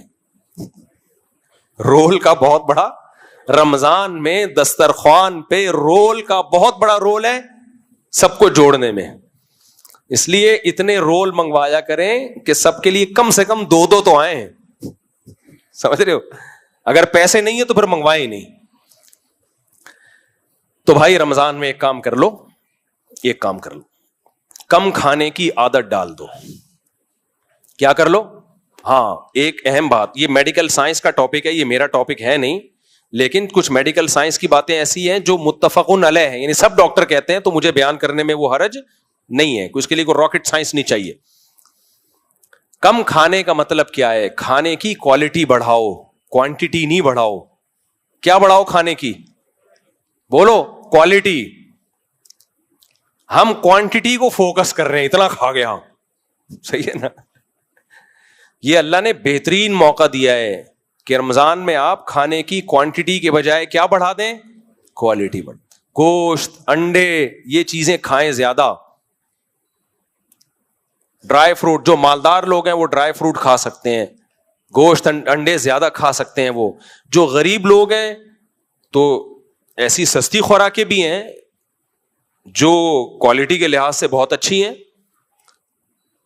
3 چیزیں کم کریں, روٹی, چاول اور یہ جو تلے ہوئے آلو ہوتے ہیں نا, تلی ہوئی چیزیں, ان کو کم کریں. جبکہ ہم رمضان میں یہ چیزیں بڑھا دیتے ہیں. تو یہ چیزیں کم کریں. اب ماہرین آج کل انڈوں کے بارے میں کیا کہہ رہے ہیں؟ آپ 5-6 انڈے بھی کھا لو, کچھ نہیں ہوتا روزانہ, اور انڈا سستی خوراک ہے, غریب آدمی بھی کھا سکتا ہے. انڈے بڑھائیں اپنی خوراک میں, دیسی انڈے مل جائیں تو نور اللہ نور. ہم نے تو 50 مرغیاں پالی ہوئی ہیں الحمدللہ. تو دیسی انڈے بڑھائیں اپنی, تلے ہوئے نہیں ہو, دیسی انڈے بڑھائیں اپنی. اب یہ تو آپ کو ڈاکٹر پلان بنا کے دے گا کیا کھانا ہے, میں تو آپ کو یہ بتا دیتا ہوں کیا نہیں کھانا ہے. افطاری میں شربت, بولو. دیکھو نبی نے جب موٹاپے کو ناپسند کیا ہے تو ہر وہ چیز جو موٹاپا پیدا کرے نبی اس کو پسند کریں گے یا ناپسند کریں گے؟ آپ کہہ سکتے ہو صاحب یہ شربت وربت یہ آپ کا ٹاپک تھوڑی ہے. جب کنٹرولنگ پاور ختم ہوتی ہے نا تو ہر جگہ سے ختم ہوتی ہے. جو پھوڑتا پھاڑتا ہے نا زیادہ, وہ ہر چیز میں آگے ہوگا, وہ بد نظری میں بھی آگے ہوگا, وہ نشے میں بھی آگے ہوگا. شریعت ہمیں کھانے پہ کنٹرول کروا کے کنٹرولنگ پاور بڑھانا چاہ رہی ہے. تو اس سے پتہ چلتا ہے جس نے دسترخوان پہ کنٹرول کر لیا تو جب کوئی غیر محرم عورت گزرے گی نظر پہ بھی وہ کنٹرول کر سکے گا. نیند چھوڑ کے فجر کی نماز پڑھ سکے گا. وہ ہر چیز میں کنٹرول, جو کھانے پہ کنٹرول کر لیتے ہیں نا تو ہر برائی سے بچنا ان کے کنٹرول میں ہوتا ہے. اور جس کم بخت کا دسترخوان پہ کنٹرول نہیں ہے تو کوئی بھی گناہ دیکھ کے بھی اس کو کنٹرول نہیں ہوتا, پھر وہ بھاگتا ہے اس گناہ کے پیچھے. تو اپنی صحت کا بھی خیال کرو میرے بھائی. اس رمضان میں اللہ نے بہترین موقع دیا ہے کہ انسان کے بچے بن جاؤ. ہم لوگ بھینس نہیں ہیں, ہم لوگ کیا ہے؟ ایک واقعہ سنا کے بیان ختم کرتا ہوں. دیکھو ڈاکٹر لوگ کیا بولتے ہیں, تجربے سے ثابت ہے یہ چیز. پیکنگ کی ہر چیز کو گھر سے نکال دو. کوئی بھی چیز جو کمپنی بنا کے دے رہی ہے, کتنی اچھی ہو, کتنے اس کے خوبصورت اس پہ لیبل ہو. وائٹامن سی کے آ رہے ہیں نا ڈبے. ایک ڈاکٹر سے میں نے پوچھا, اس نے بولا اس میں وائٹامن سی کے علاوہ سب کچھ ہے, اس میں صرف سی ہے, یہ والا سی ہے لکھا ہوا. پتہ نہیں کس کس پروسیس سے گزارا جا رہا ہے ان کو. تو جس چیز پہ انسانی ہاتھ نے تصرف کر لیا نا اس سے اپنے آپ کو بچاؤ. ڈبے کی کوئی چیز نہیں کھاؤ, جتنی اچھی کمپنی ہو. ڈبے کی طرف وہ جائے میرے بھائی جو جس کو صحت کا بیڑا غرق کرنے کا. لوگ میں نے دیکھا ہے وہ جہاز میں جب میرے بہت سفر ہوتے ہیں تو وہ لوگ نا ایئر ہوسٹس سے مانگتے ہیں وائٹامن سی, وہ جو ہے نا جوس سنگترے کا وائٹامن سی ہے اس میں, وہ لے آؤ. اس میں وائٹامن سی نہیں ہوتا.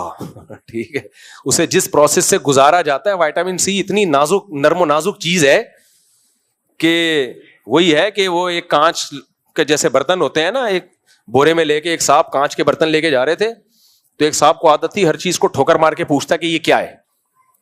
تو اس بیچارے نے بورا نیچے رکھا, سیٹھ صاحب نے ٹھوکر مارا کہ اس میں کیا ہے. اس نے کہا ہے نہیں, تھا.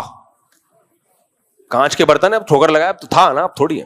تو وائٹامن سی بھی ایسی چیز ہے کہ ذرا سا کوئی آپ نے ہیٹ دے دی اس کو یا تھوڑا سے کچھ کوئی کیمیکل ڈال دیا تو وائٹامن سی ڈبے پہ جب لکھا تھا اس وقت تھا. ٹھیک ہے نا, اب کیا ہے, اب نہیں ہے. تو وہ مجھے ہنسی آ رہی ہوتی ہے, وائٹامن سی سمجھ کے پی رہا ہے اس کو نا, پیسے بھی خرچ کر رہا ہے. تو گلا اس سے فوراً بیٹھ جاتا ہے, ایسیڈیٹی فوراً شروع. میرے تو گلا بہت سینسیٹیو ہے, میں نے جب کوئی پیکنگ کی چیز ڈبے کی چیز خرید کے پیے یا فوراً گلا بیٹھا ہے, فوراً پیٹ میں محسوس ہوا ہے کہ تیزابیت بڑھ گئی ہے. نیچرل چیزیں صبح شام کھاتے پیتے رہو کچھ بھی نہیں ہوتا. یہ آپ دیکھ لو, یہ جو سیب کا مربع ہے نا بازار سے خرید کے کھاؤ, آپ ایک سیب کھاؤ گے آپ کو جلن شروع ہو جائے گی. کل کوئی جاننے والے قبلہ حکیم تھے, انہوں نے میرے لیے سیب کا مربع بھیجا, بڑا 3 سیب کھا گیا میں ایک ہی ٹائم. اللہ بچائے, کم کھانے کی باتیں کر رہا ہوں. کچھ ایسا زبردست ہضم ہوئے کیونکہ وہ ایک قابل اعتماد آدمی نے خود بنایا اپنے ہاتھوں سے. تو کمپنی تو اس کو سیو کرنے کے لیے پتہ نہیں کیا کیا ڈال رہی ہے. تو ڈبے کی چیزوں سے اپنے آپ کو اور اپنے بچوں کو بولو بچاؤ.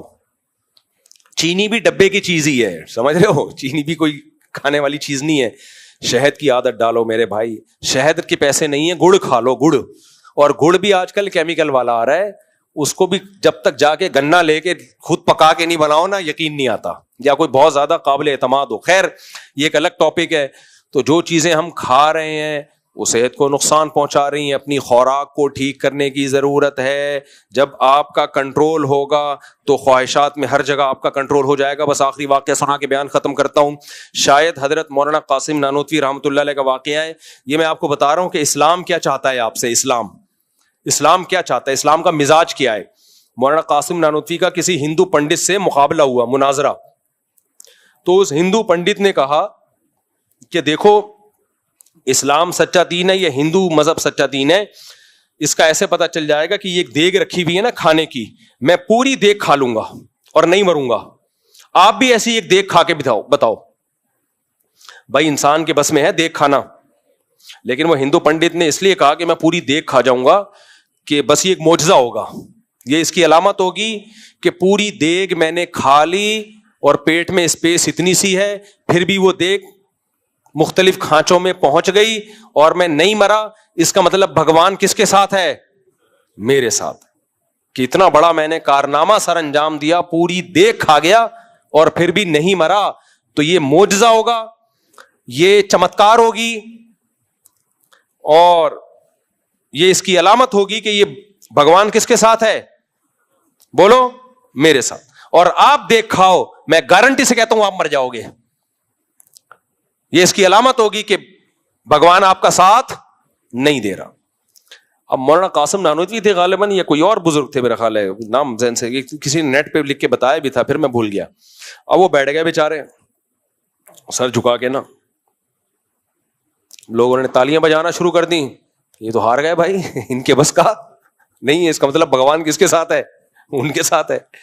ان کے بس میں نہیں ہے بھائی, یہ نہیں. کافی دیر سوچ بچار کے نا انہوں نے سر اٹھا کے کہا کہ دیکھو بھائی, ایکچولی بات اصل میں یہ ہے کہ دیگیں کھانا انسانوں کا کام نہیں ہے, بھینسوں کا کام ہے. بھینس کو جب ہم چارہ ڈال کے دیتے ہیں تو پلیٹ میں دیتے ہیں یا اتنے بڑے دیگڑے میں دیتے ہیں؟ کبھی آپ نے دیکھا 3 لڈو بھینس کے سامنے آپ نے, بھینس بولے گی میرے ساتھ کیا مذاق کر رہا ہے بھائی تو. تو یہ جو اتنی بڑی بڑی دیگیں کھانا, یہ بھینسوں کا کام ہے, یہ انسانوں کا کام نہیں ہے. انسان میں اللہ نے خواہشات کو کنٹرول کرنے کی طاقت رکھی ہے. میں 1 ہفتہ کھائے پیے بغیر رہ کے دکھاتا ہوں, تو بھی 1 ہفتہ رہ کے دکھا. سمجھ میں آ رہی ہے بات؟ میں 1 ہفتہ کھانے اور پینے پہ کنٹرول, مجھے پیاس لگے گی نہیں پیوں گا پانی, بھوک لگے گی کھانا نہیں کھاؤں گا. تو بھی 1 ہفتہ یہ کر کے دکھا دے. جس نے کر لیا اس کی علامت اس کا دین سچا ہے. تو اسی وقت مناظرہ ہار گیا اس نے, نہیں ہو سکتا بھائی. تو اب آپ کو اسلام کا فلسفہ سمجھ میں آیا؟ جو کھائے پیے بغیر گزارا کر لے وہ اچھا مسلمان ہے. جس کمبخت کو ایک دن کا ناشتے کا ناغہ ہو جائے اور پاگلوں کی طرح سر دیوار پہ کوٹنے لگے, پھوڑنے لگے. ہم جب چھوٹے بچے تھے, جب گھر میں آتے تھے, مجھے اپنے اسکول کا زمانہ یاد ہے کہ جب گھر میں آتے تھے پوچھتے تھے کیا پکا ہے. اگر ہماری اماں نے کہہ دیا نا ابھی پکنے میں آدھا گھنٹہ باقی ہے, کھانا پک رہا ہے آدھا گھنٹہ, میں پلیٹیں اٹھا کے پڑوسیوں کے یہاں پھینکتا تھا. سمجھ رہے؟ اور ایسے دروازہ نہیں یوں پکڑتا تھا, دوڑ کر کے مارا. دروازہ یوں لے کر گئے, بڑا زبردست طریقہ ہے یہ. دروازہ کھولا, لکڑی کا دروازہ, پھر دوڑ کر کے مارا اس کو. اس سے ایک آواز آتی تھی. یہ ہمارے احتجاج کا طریقہ ہوتا تھا. پلیٹ اٹھا کے دیوار پہ مار رہے ہیں, دوڑ دوڑ. تو بچوں پہ یہ چیزیں سوٹ کرتی ہیں. بچپنا تھا نا, کیا خیال ہے؟ بچے اس طرح کی ضد کریں, کھانا نہیں ملا, جوتے اٹھا کے مار رہے ہیں. وہ الگ بات ہے کہ پھر ہر ایکشن کا ری ایکشن ہوتا ہے. میں نے یہ تو بتایا کہ میں کیا کرتا تھا, آگے میں یہ نہیں بتا رہا کہ میرے ساتھ میری اماں کیا کرتی تھی. پھر یہ تھوڑی بتا رہا ہوں میں. ہم تو جو پلیٹ نے دھاڑ کری وہ غصہ آ رہا ہے. تو بچپن میں تو ٹھیک ہے, کیا خیال ہے؟ بچپن میں ٹھیک ہے. یہ بچے تو ہوتے ہی بھائی, ان کو چیز نہ, لیکن جب انسان بڑا ہو جاتا ہے تو پھر اس کی کنٹرولنگ پاور بولو بڑھنی چاہیے. اس کھانا مل گیا ٹھیک ہے, نہیں ملا بھوکا رہو, کوئی مسئلہ نہیں ہے.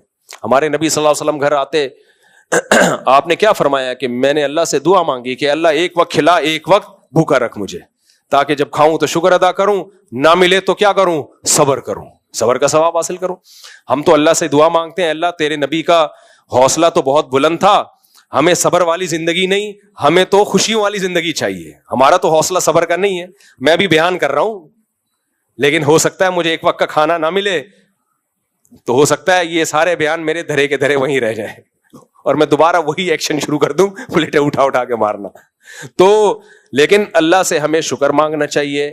اگر کوئی آزمائش آ جائے تو بریکیں فیل نہیں ہونی چاہیے. مرے گا نہیں بغیر کھائے, اتنی جلدی مرتا نہیں ہے. کھا کے مرنا آسان ہے, بھوکا رہ کے مرنا بہت مشکل کام ہے, بہت مشکل. اللہ ہمیں سمجھنے کی عمل کی توفیق عطا فرمائے. اچھا بھائی, کسی کو پیشاب کے قطروں کی بیماری, لیکن بہت کم درجے کی, یعنی پیشاب کرنے کے 5 یا 10 منٹ کے بعد ایک قطرہ آتا ہو, تو کیا ایسا شخص امامت کرا سکتا ہے؟ نہیں کرا سکتا جب تک پاکی حاصل نہیں کرے گا. تو ایسے شخص کو چاہیے کہ وضو کرنے سے آدھا گھنٹہ پہلے پیشاب کر لے, تاکہ جتنے قطرے آنے وہ آدھا گھنٹے تک نکل جائیں. اس کے بعد وضو کرنے سے پہلے کیا کرے وہ, اگر وہ قطرے زیادہ نکلے تو وہ جگہ دھو لے. ایک آدھ قطرہ نکلا ہو تو جگہ دھونا بھی ضروری نہیں ہے.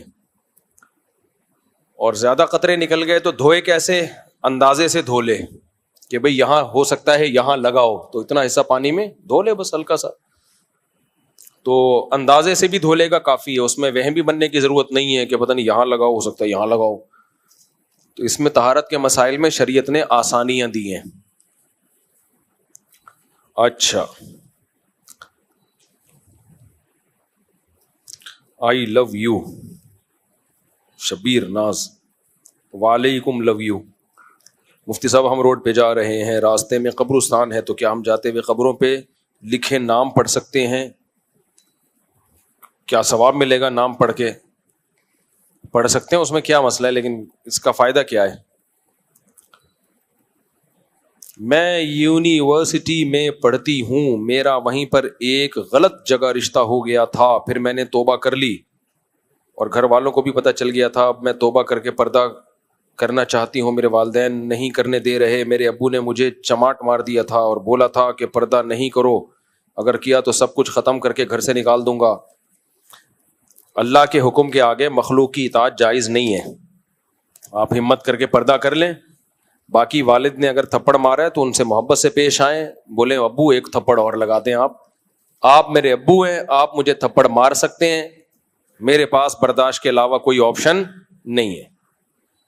تو جس اللہ نے مجھے پردے کا حکم دیا, اسی اللہ نے مجھے آپ کے سامنے زبان چلانے سے بھی منع کیا ہے. تو جہاں ایک مشکل حکم پہ میں نے عمل کیا پردے کا, ایک اور پر عمل کر لوں گی تھپڑ کھانے پر. تو اس طرح سے امید ہے ابا مزید تھپڑ نہیں ماریں گے انشاءاللہ. مفتی صاحب آپ سے یہ گزارش ہے, میرے لیے دعا کریں. میں جاب لیس ہوں اور میری شادی کی عمر ہے, اور مجھے کئی لڑکے نہیں ملی, لڑکی نہیں ملی, گھر والے ڈھونڈ رہے ہیں. آپ میرے لیے دعا کریں, ہمارا اپنا گھر ہو جائے اور میری فیملی کے لیے بھی, اور میرے بھائی کے لیے بھی, پورے خاندان کے لیے, پورے پریوار کے لیے. اللہ سب کو خوشیاں دے, برکتیں دے, اور اللہ آپ کو اچھی ملازمت بھی دلا دے, رزق حلال کشادہ نصیب کرے, اور اللہ آپ کی کسی اچھی جگہ شادی بھی کرا دے. آج سوال بہت کم آئے ہوئے ہیں, بس یہاں سے کسی نے پوچھنا ہے تو مائک ہاتھ میں لے کے پوچھ لیں.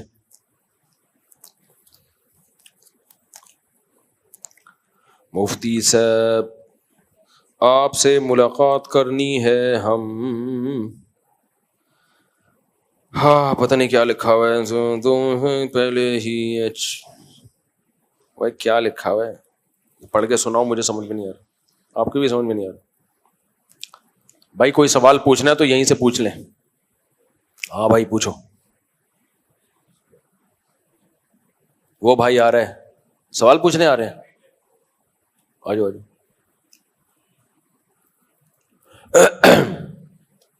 آپ کہاں سے آئے ہیں؟ قیوم آباد. کیا کرتے ہیں؟ اچھا, آپ ساتھ آئے. تبلیغی اجتماع اور ہمارا اسلام, یہ کیا ہے؟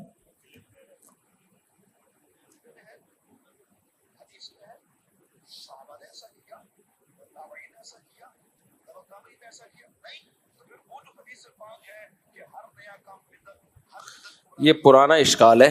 یہ لے, یہ تبلیغ والوں پہ اعتراض کرتے ہیں کہ تبلیغ میں جو اجتماع ہوتے ہیں کیا صحابہ نے کیے, کیا قرآن میں ہے, کیا حدیث میں ہے. تو اگر یہ تبلیغی اجتماع بدعت نہیں ہے تو پھر ہمارے بھی جتنے ہم کام کر رہے ہیں وہ بھی بدعت نہیں ہے. السلام علیکم. دیکھو سوری میں یہ بات پہلے مکمل کر لوں. تبلیغ میں جو اجتماع ہوتا ہے وہ مقصد نہیں ہے. دین کی تبلیغ کے لیے کوئی بھی طریقہ کار وضع کیا جا سکتا ہے زمانے کے لحاظ سے. پہلے صحابہ کے دور میں لوگ گھوڑوں پہ جایا کرتے تھے, اب ہوائی جہازوں میں جاتے ہیں. کوئی کہے ہوائی جہازوں میں جانا تو ثابت نہیں ہے. بھائی وہ طریقہ جو بھی اس دور میں سوٹیبل ہوگا اس کو اختیار کیا جائے گا. تو اس کا سنت اور بدعت سے تعلق نہیں ہے. تو اصلاح کے لیے کوئی بھی طریقہ ایجاد کیا جا سکتا ہے. بعض اکابر میں معمول یہ تھا کہ آپ سے اچھی خوراک چھڑوا دیا کرتے تھے تاکہ آپ میں برداشت پیدا ہو. اب کوئی کہ یہ کہاں سے ثابت ہے کہ کھانا پینا چھڑوا دو. بھائی موٹیویشن کے لیے, پریکٹس کے لیے, انسان کو مشقتوں کا عادی بنانے کے لیے کچھ بھی کروایا جا سکتا ہے اس سے. جبکہ جو بدعتی لوگ جو بدعتیں کر رہے ہوتے ہیں ان کا وہ طریقہ نہیں ہوتا کہ کسی اور چیز تک پہنچنے کا ذریعہ, بلکہ وہ ذریعے ہی کو انہوں نے وضع کیا ہوتا ہے دین میں. اس ذریعے ہی کو وضع کیا ہوا ہوتا ہے انہوں نے دین میں, جس کا نبی صلی اللہ علیہ وسلم سے ہمیں کوئی ثبوت نہیں ملتا. تو کبھی بھی باطل آدمی جب کوئی اعتراض کرے نا تو آپ اس کے اعتراض کا جواب دینے کے بجائے اس پہ الٹا اعتراض کر لیا کرو. آپ کہا کرو کہ اچھا تم جو کچھ کر رہے ہو اگر یہ بدعت نہیں ہے تو پھر بدعت ہے کیا, آپ خود بتا دو ہمیں. پھر بدعت کسے کہتے ہیں؟ کوئی تو کوئی قسم ہوگی نا بدعت کی. حدیث میں جو آتا ہے ہر بدعت گمراہی ہے, تو وہ آپ خود بتا دو وہ کیا ہے, وہ کون سی والی بدعت مراد ہے اس سے. وہ کہے گا زنا کرنا, شراب پینا, تو کہ یہ تو ویسے ہی گناہ ہے نا, یہ بدعت تھوڑی ہے, یہ تو ویسے ہی گناہ ہے. تو آپ خود بتا دو دین میں کیا ایجاد کریں گے تو ہم اسے کہیں گے کہ یہ کیا ہے, یہ بدعت ایجاد ہے. مفتی صاحب آپ سے ایک سوال ہے جس کی وجہ سے دوستوں میں اکثر جھگڑا ہوتے ہوں گے. شیطان کو اللہ نے آگ سے کیوں بنایا جبکہ وہ فرشتوں کا سردار رہا ہے؟ یہ تو کہیں بھی نہیں ہے کہ شیطان فرشتوں کا سردار تھا. یہ اعتراض تو جب بنتا ہے جب یہ اعتراض تو درست ہونا, یعنی یہ بات مان لی جائے. تو کہیں بھی نہیں ہے کہ شیطان فرشتوں کا سردار تھا. شیطان جنات کا سردار تھا, فرشتوں کا سردار نہیں تھا. باقی یہ کہ اللہ نے اسے آگ سے کیوں بنایا, یہ ایسا ہی ہے جیسے کوئی ہم پہ اللہ نے ہمیں مٹی سے کیوں بنایا. کمپنی والوں نے شیمپو کی بوتل پلاسٹک سے کیوں بنائی, کیا خیال ہے بھائی؟ آپ نے یہ پرس چمڑے سے کیوں بنایا, آپ نے اپنا گھر سیمنٹ بجری سے کیوں بنایا. اگر یہ آپ سیمنٹ بجری سے بناتے ہو, امریکہ والے لکڑی سے کیوں بناتے ہیں؟ تو بنانے والے کی مرضی بھائی, جو اس کو جو چیز سوٹیبل لگی اس کے لیے اس نے اس سے بنا دی. تو اللہ میاں نے آگ سے بنا دیا. آگ سے نہیں بناتا تو آپ اس سے پوچھتے کہ اللہ نے پھر جنات کو لوہے سے کیوں بنایا؟ تو کسی نے کسی چیز سے تو بنانا تھا نا. آگ سے بنانے میں ایک حکمت یہ تاکہ نظر نہ آئے. جنات آگ سے بنے ہوئے ہیں, اسی وجہ سے ہمیں نظر نہیں آتے. شکر کرو نہیں آتے نظر. اگر ہمیں جنات نظر آتے تو ہم پھر کسی کو نظر نہیں آتے, ہم مارکیٹ سے شارٹ. وہ لطیفہ میں سناتا ہوں نا, ایک عمارت کئی 100 سال پرانی تھی, لوگ ڈرتے تھے اس میں جاتے ہوئے کہ اس میں کہیں جنات ہیں. تو کسی نے کہا کہ میں کب ہے کچھ نہیں ہے جنات ونات, میں جاتا ہوں. گیا, دروازہ بجایا, وہ بڑا بہادر تھا, ڈرتا نہیں تھا نا. اندر سے ایک صاحب نکلے تو اس گیٹ نوک کرنے والے نے کہا کہ میں نے سنا یہاں جنات رہتے ہیں. تو وہ بندہ کہتا ہے میں تو 500 سال سے ہوں, اب تک تو مجھے کوئی جن یہاں نظر نہیں آیا. یہ بے ہوش ہو کے گر گیا. 500 سال سے لے رہا ہے تو کوئی انسان کا بچہ تو نہیں ہوگا نا. اچھا, یہاں بھی عامل لوگ ایک لمبی پھینکتے ہیں, کیونکہ مشہور یہ ہے کہ جنات کی عمریں بہت لمبی ہوتی ہیں. تو عامل لوگ یہ اکثر و بیشتر کہ فلاں صحابی جن سے ہماری ملاقات ہوئی ہے, یہ دجال ہیں ایک نمبر کے, کذاب. کہتے ہیں ہماری ملاقات ہوئی ہے صحابی جن سے, تو جھوٹ بول رہے ہوتے ہیں. اور پھر دلیل یہ دیتے ہیں کہ دیکھو ہم نے, اس صحابی نے ہمیں یہ بتایا تو ہماری یہ خبر سچی نکلی. تو صحابی تو غیب کا علم نہیں بتاتے کبھی کسی کو. تو یہ پھیکو ہوتے ہیں, بہت بڑے پھیکو ہوتے ہیں, ان سے ڈرو مت, ان کو ڈراؤ, سمجھ رہے ہو, ان کو ڈرایا کرو, ان کو بولا کرو. اب کیسے ڈراؤ یہ میں مائک میں نہیں بتا سکتا, ان کو ڈرایا کرو, بولے دیا گالیاں دیا کرو ان کو موٹی موٹی. اس گالیوں سے یہ ہوتا ہے آپ کے دل سے ان کا تقدس نکلے گا. جب تک یہ تقدس نہیں نکلے گا نا, جن چڑیل بھوت سے تم نکلو گے نہیں باہر. وہ بیان کے دوران وہ واقعہ تو ادھورا ہی رہ گیا تھا نا. میں جب یہ کہہ رہا تھا نا یہ مذہبی لوگ کے بارے میں کہ ان میں برداشت نہیں ہے, لوگوں میں ہم نے مشہور کیا ہوا ہے. تو وہ جو میرے خلاف فتوے دیتا ہے نا عورتوں کا بنیان سونگھنے والا, تو میں نے کچھ لڑکوں کو بھیجا کہ یار جا کے اس کی ریکارڈنگ کرو, اس کے خلاف ہم FIR کاٹتے ہیں, لوگوں کو قتل کی دھمکیاں دے رہے ہیں. تو ہمارے جب لڑکے گئے تو وہ کہہ رہے اتنا چیخ چیخ کے بیان کر رہا تھا کہ کان پھٹ رہے تھے, کان پھٹ رہے تھے. تو میں نے کہا وہاں محلے والے کیسے سنتے ہیں؟ باقی محلے والے بھی بےچارے مجبور ہوتے ہیں کہ بھائی آرام سے بات کر لو, چیخنے کی کیا ضرورت ہے. اچھا میرے بھائی مفتی صاحب آپ ایک سوال ہے جس کی وجہ سے دوستوں میں اکثر جھگڑا ہوتا ہے, یہ تو ہو گیا. ہاں ہم ظہر کی 4 رکعت سنت پڑھتے ہیں تو نیت کرتے وقت سنت ہی کہتے ہیں, اور نیت کہتے ہیں نبی کے قول و فعل اور تقریر کو. نیت اس کو تو نہیں کہتے, سنت سوری, تو سنت کی نیت, سنت کہتے ہیں نبی کے قول فعل تقریر کو. تو حضرت میرا سوال یہ ہے کہ آپ صلی اللہ علیہ وسلم خود نیت کرتے وقت کیا فرماتے, کیا کرتے تھے؟ کیا وہ بھی سنت ہی کہتے تھے یا کوئی اور لفظ بولتے تھے؟ یہ جو نیت کے بارے میں ہم لوگوں نے اتنا تکلف کیا ہوا ہے نا, 4 سنت و 2 سنت 2 نفل, اس تکلف کی بالکل ضرورت نہیں ہے. نیت کا فلسفہ کیا ہے یہ سمجھو. نیت کا فلسفہ کیا ہے؟ نیت کا فلسفہ یہ ہے تمییز العادہ عن العبادہ, پھر تمییز جنس العبادہ عن عبادت آخر. عادت اور عبادت کو ایک دوسرے سے جدا کرنا. یہ فلسفہ نیت کا سمجھ میں آ گیا نا تو مسئلہ حل ہو جائے گا. مثال کے طور پر آدمی بعض دفعہ ویسے بھی قبلے کی طرف رخ کر کے کھڑا ہوتا ہے, بعض دفعہ ویسے بھی ہاتھ باندھ کے کھڑا ہوا ہوتا ہے, تو یہ تو عادتاً ہوتا ہے نا. تو یہ فرق کرنا کہ یہ میں بطور عادت کے نہیں بلکہ نماز کی عبادت کے طور پر میں کھڑا ہوا ہوں, اس کے لیے نیت کرنی پڑے گی کہ یہ نماز والا کھڑا ہونا ہے, یہ ہی نہیں کھڑا ہوا میں, یہ نیت کے بغیر ممکن نہیں ہے.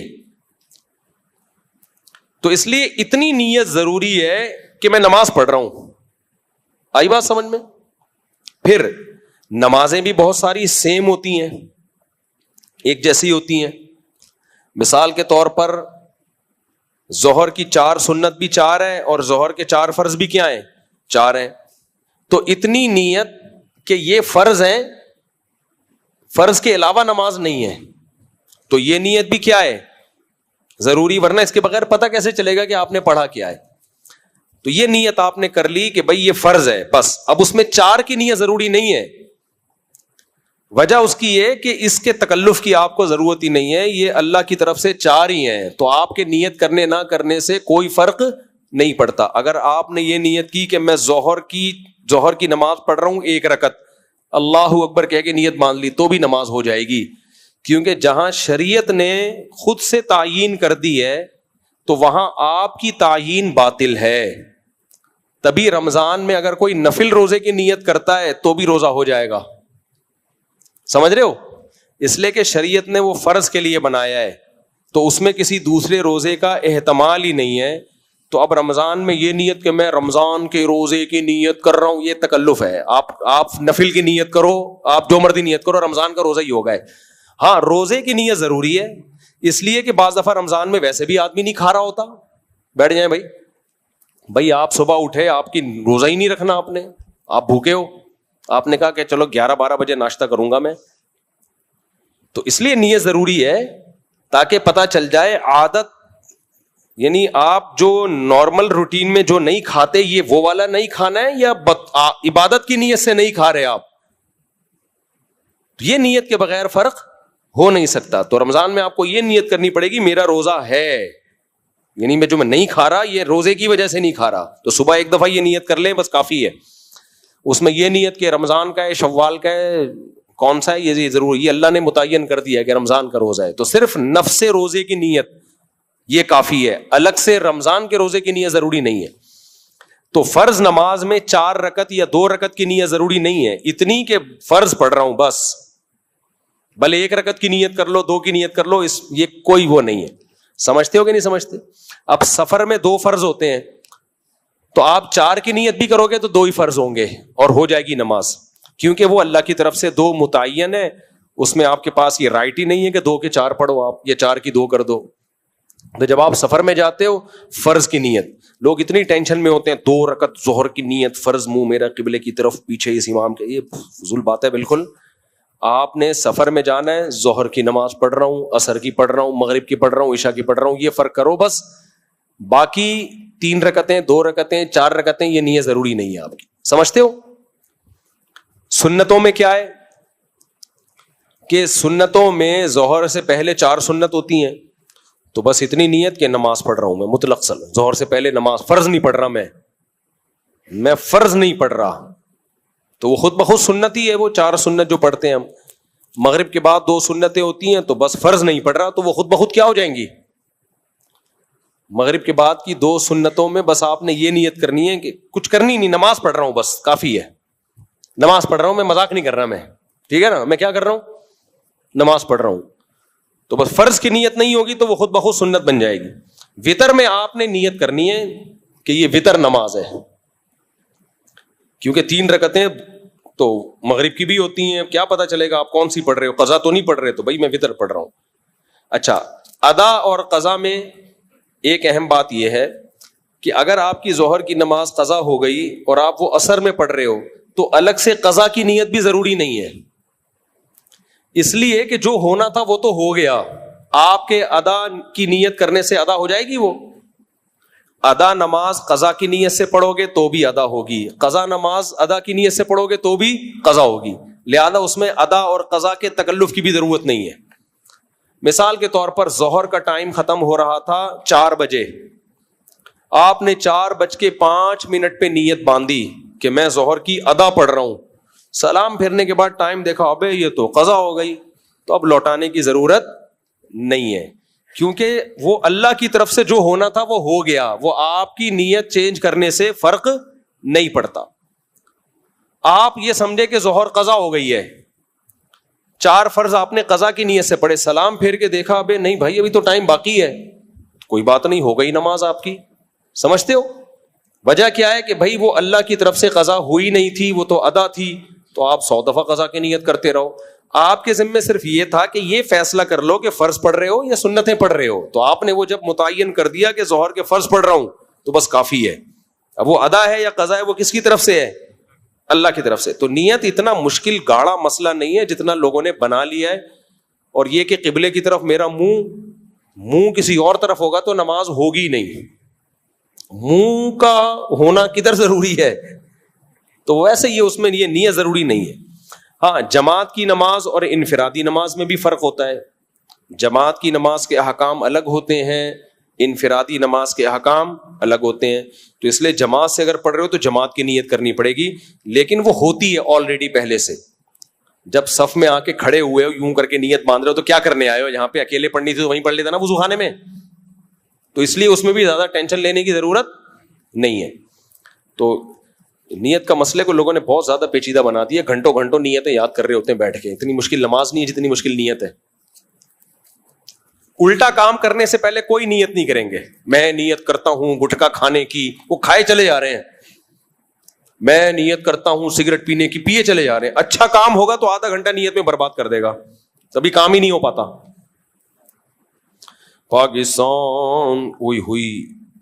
پاکستان کی ایک عظیم دینی درسگاہ جامعہ حقانیہ کوڑا خٹک میں خودکش دھماکہ ہوا ہے جس میں کئی نمازی شہید اور زخمی ہوئے. مولانا سمیع الحق صاحب کے صاحبزادے مولانا حامد الحق صاحب بھی جام شہادت نوش فرما گئے. دل سے دعا ہے اللہ تعالیٰ ان کی مغفرت کرے، ان کے درجات بلند کرے، اور جو طلبہ بھی شہید ہوئے اللہ ان کے بھی درجات بلند کرے. ان کے لواحقین کو اللہ صبر جمیل کی توفیق دے. جو زخمی ہوئے اللہ ان کو جلد سے جلد صحت عطا فرمائے. اور جو لوگ بھی اس قسم کی کارروائیوں میں ملوث ہیں اللہ ان کو ہدایت دے، ہدایت کے قابل نہیں ہے اللہ ان کو تباہ و برباد کرے. یہ جتنے دہشت گرد ہیں سارے غیر مسلم ممالک ان کی دہشت گردی سے محفوظ ہیں. یہ ساری ایکٹیویٹیز مسلمان کنٹریز میں ہی کرتے ہیں یہ لوگ جہاں مسلمان رہتے ہیں. تو اللہ ان دہشت گردوں سے ہمارے ملک کو جلد سے جلد نجات عطا فرمائے. کب ہے؟ جلدی آ جاؤ یار. دلہن کا نام شگفتہ ولدیت غلام قادر شاہانی. دلہن کے وکیل کیا نام ہے بھائی؟ عبد القدیر. کہاں ہیں؟ آپ نے اجازت دی کہ میں 50,000 روپے مہر میں محمد حارث ولد طارق حسن ان سے نکاح کروں شگفتہ بنت غلام قادر شاہانی کا. ٹھیک ہے، اجازت ہے. کہاں ہے دولہا؟ جلدی جلدی. الحمدللہ نحمدہ ونصلی علی رسولہ الکریم اما بعد فاعوذ باللہ من الشیطان الرجیم بسم اللہ الرحمن الرحیم یا ایھا الناس اتقوا ربکم الذی خلقکم من نفس واحدہ وخلق منها زوجها وبث منهما رجالا كثيرا ونساء واتقوا الله الذي تساءلون به والارحام ان الله كان عليكم رقيبا وقال تعالى يا ايها الذين امنوا اتقوا الله وقولوا قولا سديدا يصلح لكم اعمالكم ويغفر لكم ذنوبكم ومن يطع الله ورسوله فقد فاز فوزا عظيما وقال النبي صلى الله عليه وسلم النكاح من سنتي وقال فمن رغب عن سنتي فليس مني وقال النبي صلى الله عليه وسلم تزوجوا الودود الولود فإني مباهي بكم الأمم وقال النبي صلى الله عليه وسلم تزوجوا ولا تكونوا كرهبان النصارى. جناب محمد حارث ولد طارق حسن، میں نے آپ کا نکاح 50,000 روپے مہر میں شگفتہ بنت غلام قادر شاہانی سے کیا. آپ نے اس نکاح کو قبول کیا؟ جزاک اللہ. دعا کریں اللہ تعالیٰ برکت دے، دولہا کو اللہ صحت بھی دے اور اللہ تعالیٰ کامیاب زندگی عطا فرمائے. صحت ہے ماشاءاللہ، مذاق کر رہا ہوں. ایئر فورس میں اور پھر تو بھائی پائلٹ ہیں. پائلٹ بننا آسان ہے، شادی کرے گا پتہ چلے گا تیرے کو تو کتنا بڑا پائلٹ تھا. وہ چوہے والا لطیفہ سنا ہے نا؟ شیر کی شادی میں چوہا آیا تھا، ناچ رہا تھا. شیر کو غصہ آیا تو کیا کر رہا ہے؟ اس نے کہا پہلے میں بھی شیر ہی تھا، جب شادی ہوئی ہے تو پھر زیادہ باتیں مت کر، پہلے میں بھی کیا تھا؟ شیر تھا. خیر مذاق کر رہا ہوں یار. الحمدللہ رب العالمین والعاقبۃ للمتقین والصلاۃ والسلام علی رسول الکریم وعلی آلہ وصحبہ اجمعین. اے اللہ اس نکاح کو اپنے دربار میں قبول فرما. اس نکاح کی برکتیں میاں بیوی کو تا دم حیات کامل طور پہ نصیب فرما.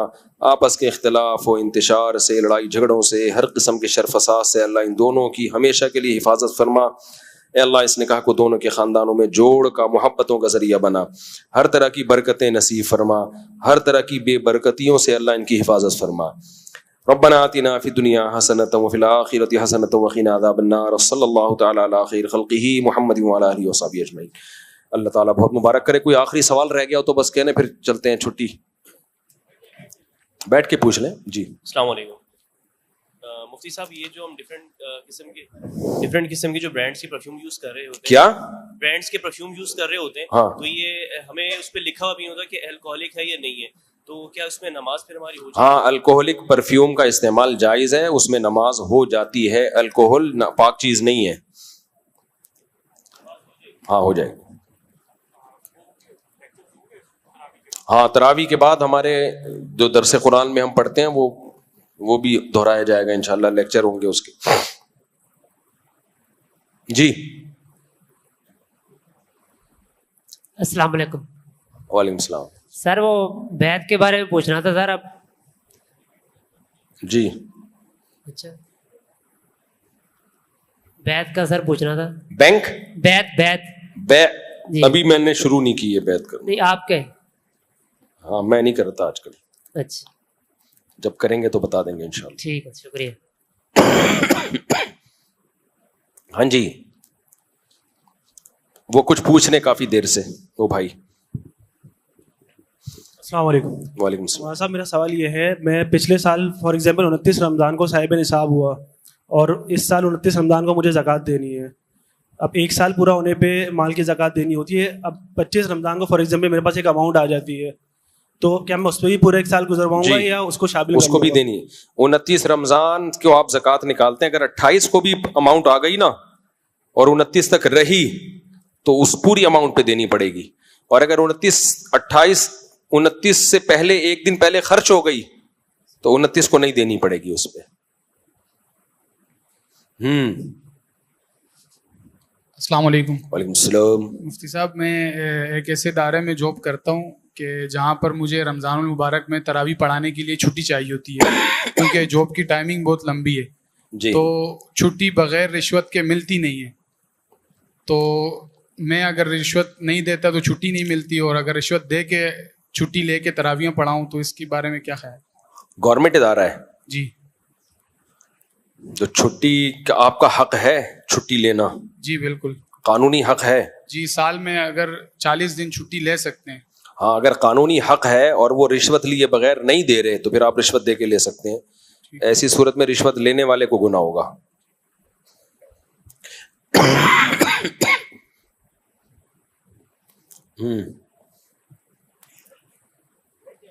جی جی جی جی جی چلے پوچھ لیتے ہیں. چلیں. السلام علیکم. وعلیکم السلام.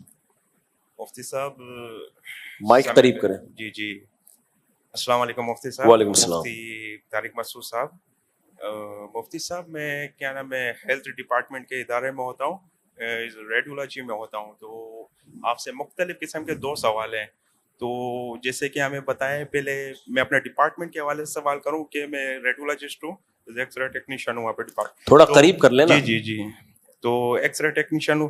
تو ہمارے پاس جو الٹرا ساؤنڈ روم میں جو ہے نا کیا نام ہے پیشنٹ آتے ہیں فیمیل کے لیے. اچھا, فیمیل جو پیشنٹ ہوتے ہیں وہ ظاہر سی بات ہے, میں نے بھی تھوڑی تحقیق کری ہے کہ الٹرا ساؤنڈ فیمیل جو ہے مرد کر سکتا ہے, وہ اپنی جگہ ٹھیک ہے. بٹ کیا نام ہے پیشنٹ جو ہے نا, اچھا پہلی بات یہ کیا پیر خانہ کعبہ کی طرف رکھ کے, پیر اگر خانہ کعبہ کی طرف ہو, اس میں کیا نام ہے پازیٹیو ہے ریئیکشن یا نیگیٹو ہے؟ پہلے آپ سے یہی سوال کرنا ہے. اگر انسان جب لیٹتا ہے اس کے خانہ کعبہ کی طرف پیر ہونے چاہیے, درست ہے یا نہیں؟ میں آپ سے یہ یعنی کہ جب وہ بیٹ ہے نا ہمارے کیا نام ہے الٹرا ساؤنڈ کا, تو اس کا رخ جو ہے نا ہوتا ہے کیا نام ہے خانہ کعبہ کی طرف. ابھی میں وہاں پہ یعنی کہ یہ سمجھے کہ چھوٹا ملازم ہوں, تو اگر میں وہاں پہ درخواست دوں تو کسی حساب سے دوں, اور ادھر جو بیت الخلا بنے ہوئے واش روم وغیرہ وہ بھی خانہ کعبہ کی طرف رک کر کے بنے.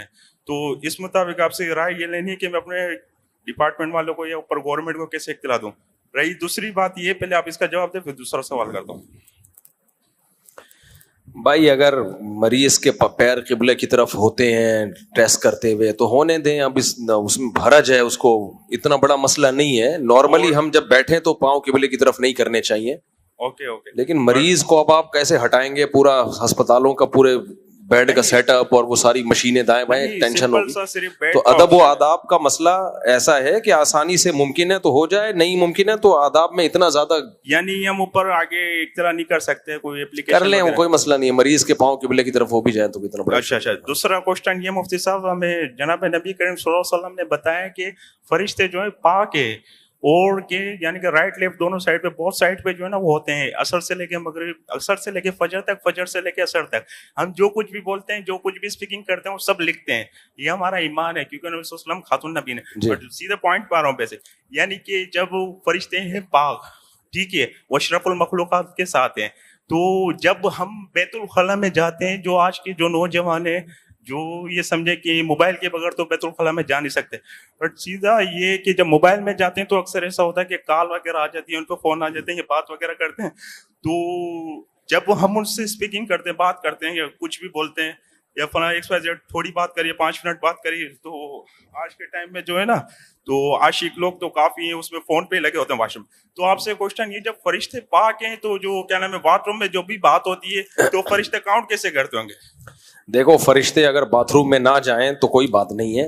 اللہ نے ہمارے اعمال کی حفاظت کا انتظام فرشتوں کے علاوہ بھی رکھا ہوا ہے, ٹھیک ہے نا. فرشتے یہ تو حقیقت ہے بدبو والی جگہوں پہ نہیں جاتے, تو پلیز انٹرفیئر نہیں کریں. تو اللہ خود بھی تو نوٹ کر رہا ہے نا سب چیزیں. اچھا مفتی صاحب, دوسری بات یہ کہ میں ابھی حیدرآباد سے آیا ہوں. حیدرآباد میں جامشور والے سائڈ سے ماشاء اللہ سے کافی کچھ پرابلم تھی. یہ سیدھی بات ہے, زندگی سے ایک ہی شکایت ہے, آپ ملو, کافی دیر سے ملو, لیکن اللہ بہتر کرے گا, ہدایت کرا. تو دوسری بات یہ آپ سے ملاقات کرنا چاہتا ہوں کہ کیا والا. چلیں پھر بتاؤں گا آپ کو, ٹھیک ہے, جزاک. مفتی صاحب میں فرائیڈے والے دن, اچھا ابھی تو مائک کسی اور کو پکڑائے نا, آپ میرے کو وعدہ کریں کہ آپ نیکسٹ ٹائم ملاقات. ٹھیک ہے انشاءاللہ صحیح. السلام علیکم. وعلیکم السلام. بیٹی کو دینے کے لیے زیور کچھ خریدا تھا, اس کی زکوٰۃ پابندی سے دی ہے. بچی کو دینے کے لیے زیور خریدا تھا تو اس کی زکوٰۃ آپ دیں, پابندی سے. ابھی تو آپ کی ملکیت میں ہے نا. جی.